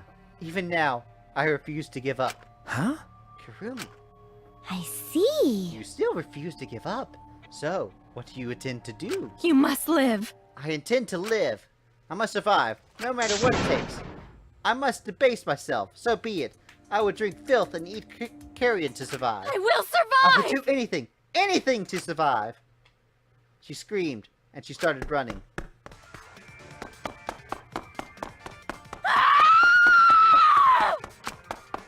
I couldn't believe what I was seeing.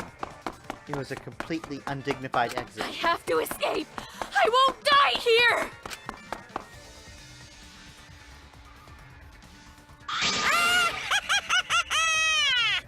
There's no way I'm letting you out of here. It was ugly, raw, and feral. She just ran as fast as she could. I heard my voice calling out. Run! damn it! Run! Run, Kirumi! Please run! Hurry! Run! Please hurry! Damn. Hurry! Run!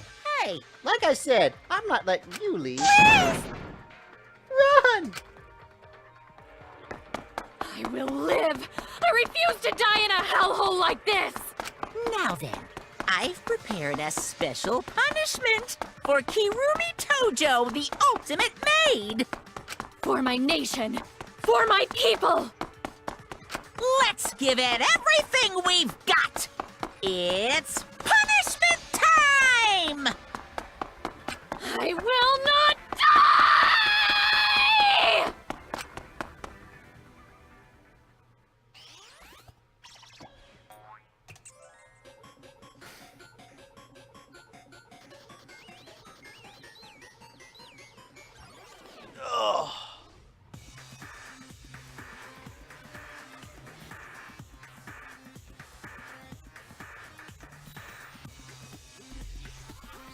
Strain of agony?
Wait, what?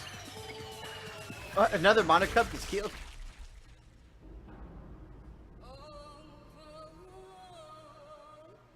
What's with the Monocubs killing each other? Jeez.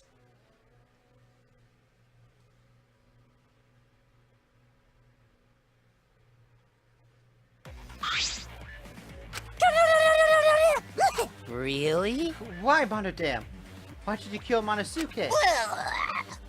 It's okay. If you need to vomit, let it out. You will feel much better afterwards. Monosuke, he was no different from Mono Kid. He was getting in the way of us getting along. It's fine. We don't need him. Eh? Don't need him. Let's get along. We few remaining Monocubs must get along. We are all no friends. matter what, we must always get along.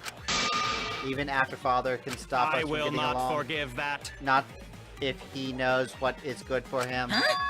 Eh? Wonderful. This account belongs to us. The age of Monocubs begins now.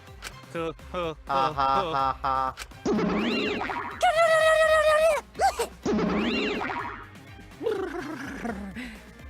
How dare you take that rebellious tone with me, young man?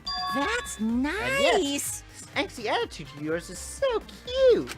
They're so So cute. How your little crew has shrunk by one member. Yep, shrunk. You're not getting any larger, you know. They're so freaking cute. All this cuteness is making me feel like I'm about to sneeze. How horrible! Ugly bitch. Who are you calling an ugly bitch? Stop it! Doesn't matter. Now's not the time for that. Kirumi. I don't like I that. can't take this anymore. Even Kirumi was killed so brutally. I don't want to do this anymore. Am I going to end up like that too? I'll protect you! I won't let that happen, Himiko. I'll protect you no matter what. I'll protect you no matter what. But I don't want to do this anymore either. Please, let's just stop this killing game. I don't care if we stay trapped here forever. Come on, come on! Oh, is that what Atua said? Cause Atua says so. All desire, even your desire to escape this place, can corrupt you beyond redemption. It's Monokuma who's corrupt. He's the one who disturbed the motive video. I see, yes. These videos were more dangerous than we thought, to have driven Kirumi that far. That's true. What worries me is as long as we're trapped here, we don't know what's true or false. Okay, We all must... That must be why Kirumi did not want to show the videos. She thought that if everyone felt the same murderous rage she did, the killing game would be pure chaos. She wanted to stop it. Hey! If that's the case, then we really should show our videos to each other. Of course! That was our consensus from the beginning. Not including you, of course. however... I had assumed Kokichi would try to show our videos to get under our skin. But what did not come to pass? What, I wonder, were his intentions? I never do anything like that. I'm still thinking about what Kirumi said. What Kirumi said? Everything you saw now is true. Though I only thought I remembered it upon watching the video. That's... What you said earlier, correct? Huh? Huh? What about it? Says you um... remembered. And didn't sound like a lie either. I see. Maybe that video had the properties of a flashback light. If it made her remember. What? Huh? The properties of a flashback light? Okay, Still, how could Kirumi remember something she never should have forgotten? Why does everyone look like they were wearing mascara? Don't ask me, jeez. Serving the entire nation seems too important for her just to forget. Yeah, that's true. Does that mean we have motives to kill that you'll remember by watching our videos? Hi. And if that's the case, maybe it's best if we don't watch these videos. And as long as we don't see these videos, we won't know our motives. Okay. Yeah, now I'm convinced. That's probably for the best. These motive videos would mess us up. It's better if we don't just believe in each other. Yeah. That's right. It's best if we don't remember our motives, for everyone's sake. Oh dear. Hearing you speak of everyone's sake is the least believable lie I've heard yet. That's so mean. How rude. I'm always doing stuff for everyone's sake. It's a lie. I'm sure you won't believe me when I say stuff like that, so I'll just keep lying. But maybe seeing Kurumi's final moments has made me change my views. Because she tried to escape until the very end. Running away to live might not be a bad idea. You're right. Maybe. Maybe facing the truth isn't enough. That's right. Yeah, true. It's okay to run sometimes. You gotta win in the end.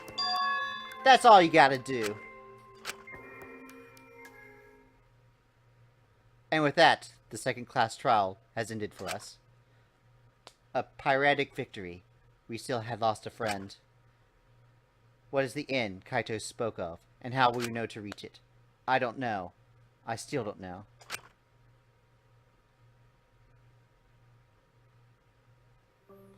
When we returned from the courtroom, the area was already blanketed in darkness. For now. For now, we should take a rest. To me, that seemed like the most rational course of action. You're right. Yeah, my brain's out of juice from the full throttle all day. Why, you... Like you have a brain to use. I won't forgive you! Anyway, this killing game is over. I won't allow it to go on. It'll be okay. It'll be fine. As long as we listen to Atua, we'll all be just fine. What's wrong? What's wrong, Ganta? Why are you staring up at the sky? It's just, when we all say this bad stuff happens, stars are always so pretty. But stars here are different. Not the same ones Ganta used to. Different? Do you mean the position of the stars? Yeah, Ganta looking, but no can find star he remembers. Why? But why? Were we taking somewhere far away? Far away? Hey, so, let's all head back already. I'm wiped out. Okay. Yeah. Hey, hold on. I have to tell you guys something. Huh? What now? Like I said, I'm wiped out. Now, it won't take that long. So just listen to what I have to say. What is it? Well then, what is it you have to say?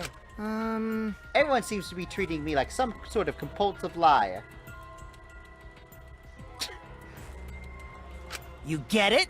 But that's ridiculous. There's a way worse liar than me in this group. Huh? A liar worse than you? I'm talking about Maki. Huh? What? What? What do you mean? Maki's a liar? Maki admitted during the class trial, remember? Ryoma wanted to show him his motive video, because he was looking for a reason to live. Well, you know. But that wasn't the whole story. Ryoma was blackmailing you, wasn't he, Maki? Huh? But blackmail? Ryoma just so happened to discover Maki's true identity. So he used that to blackmail her. I bet he said something like, if you don't show me my motive video, I'll tell everyone what you really are. And that's why Maki didn't want us to know she met with Ryoma. Which means she wanted to keep her true identity a secret. And that's why she kept quiet until the last minute. Hold on! Why you... What shit are you making up now? Maki's true identity? What? I've known Maki's true identity the whole time. For a moment there, I thought Maki had disappeared. She moved so fast. You know, this is an interesting turn of events. But would you really kill me in front of everyone? Hey, Maki, what the hell's going on? Yeah, you can probably snap my neck like a twig right now. That's not your style. You would rather kill from the shadows. Ah, she's an assassin. Alright. Right, Miss Ultimate Assassin? Bum bum bum. Oh, they're just gonna end the chapter like that. Alright, surviving members 12. Oh. Ugh.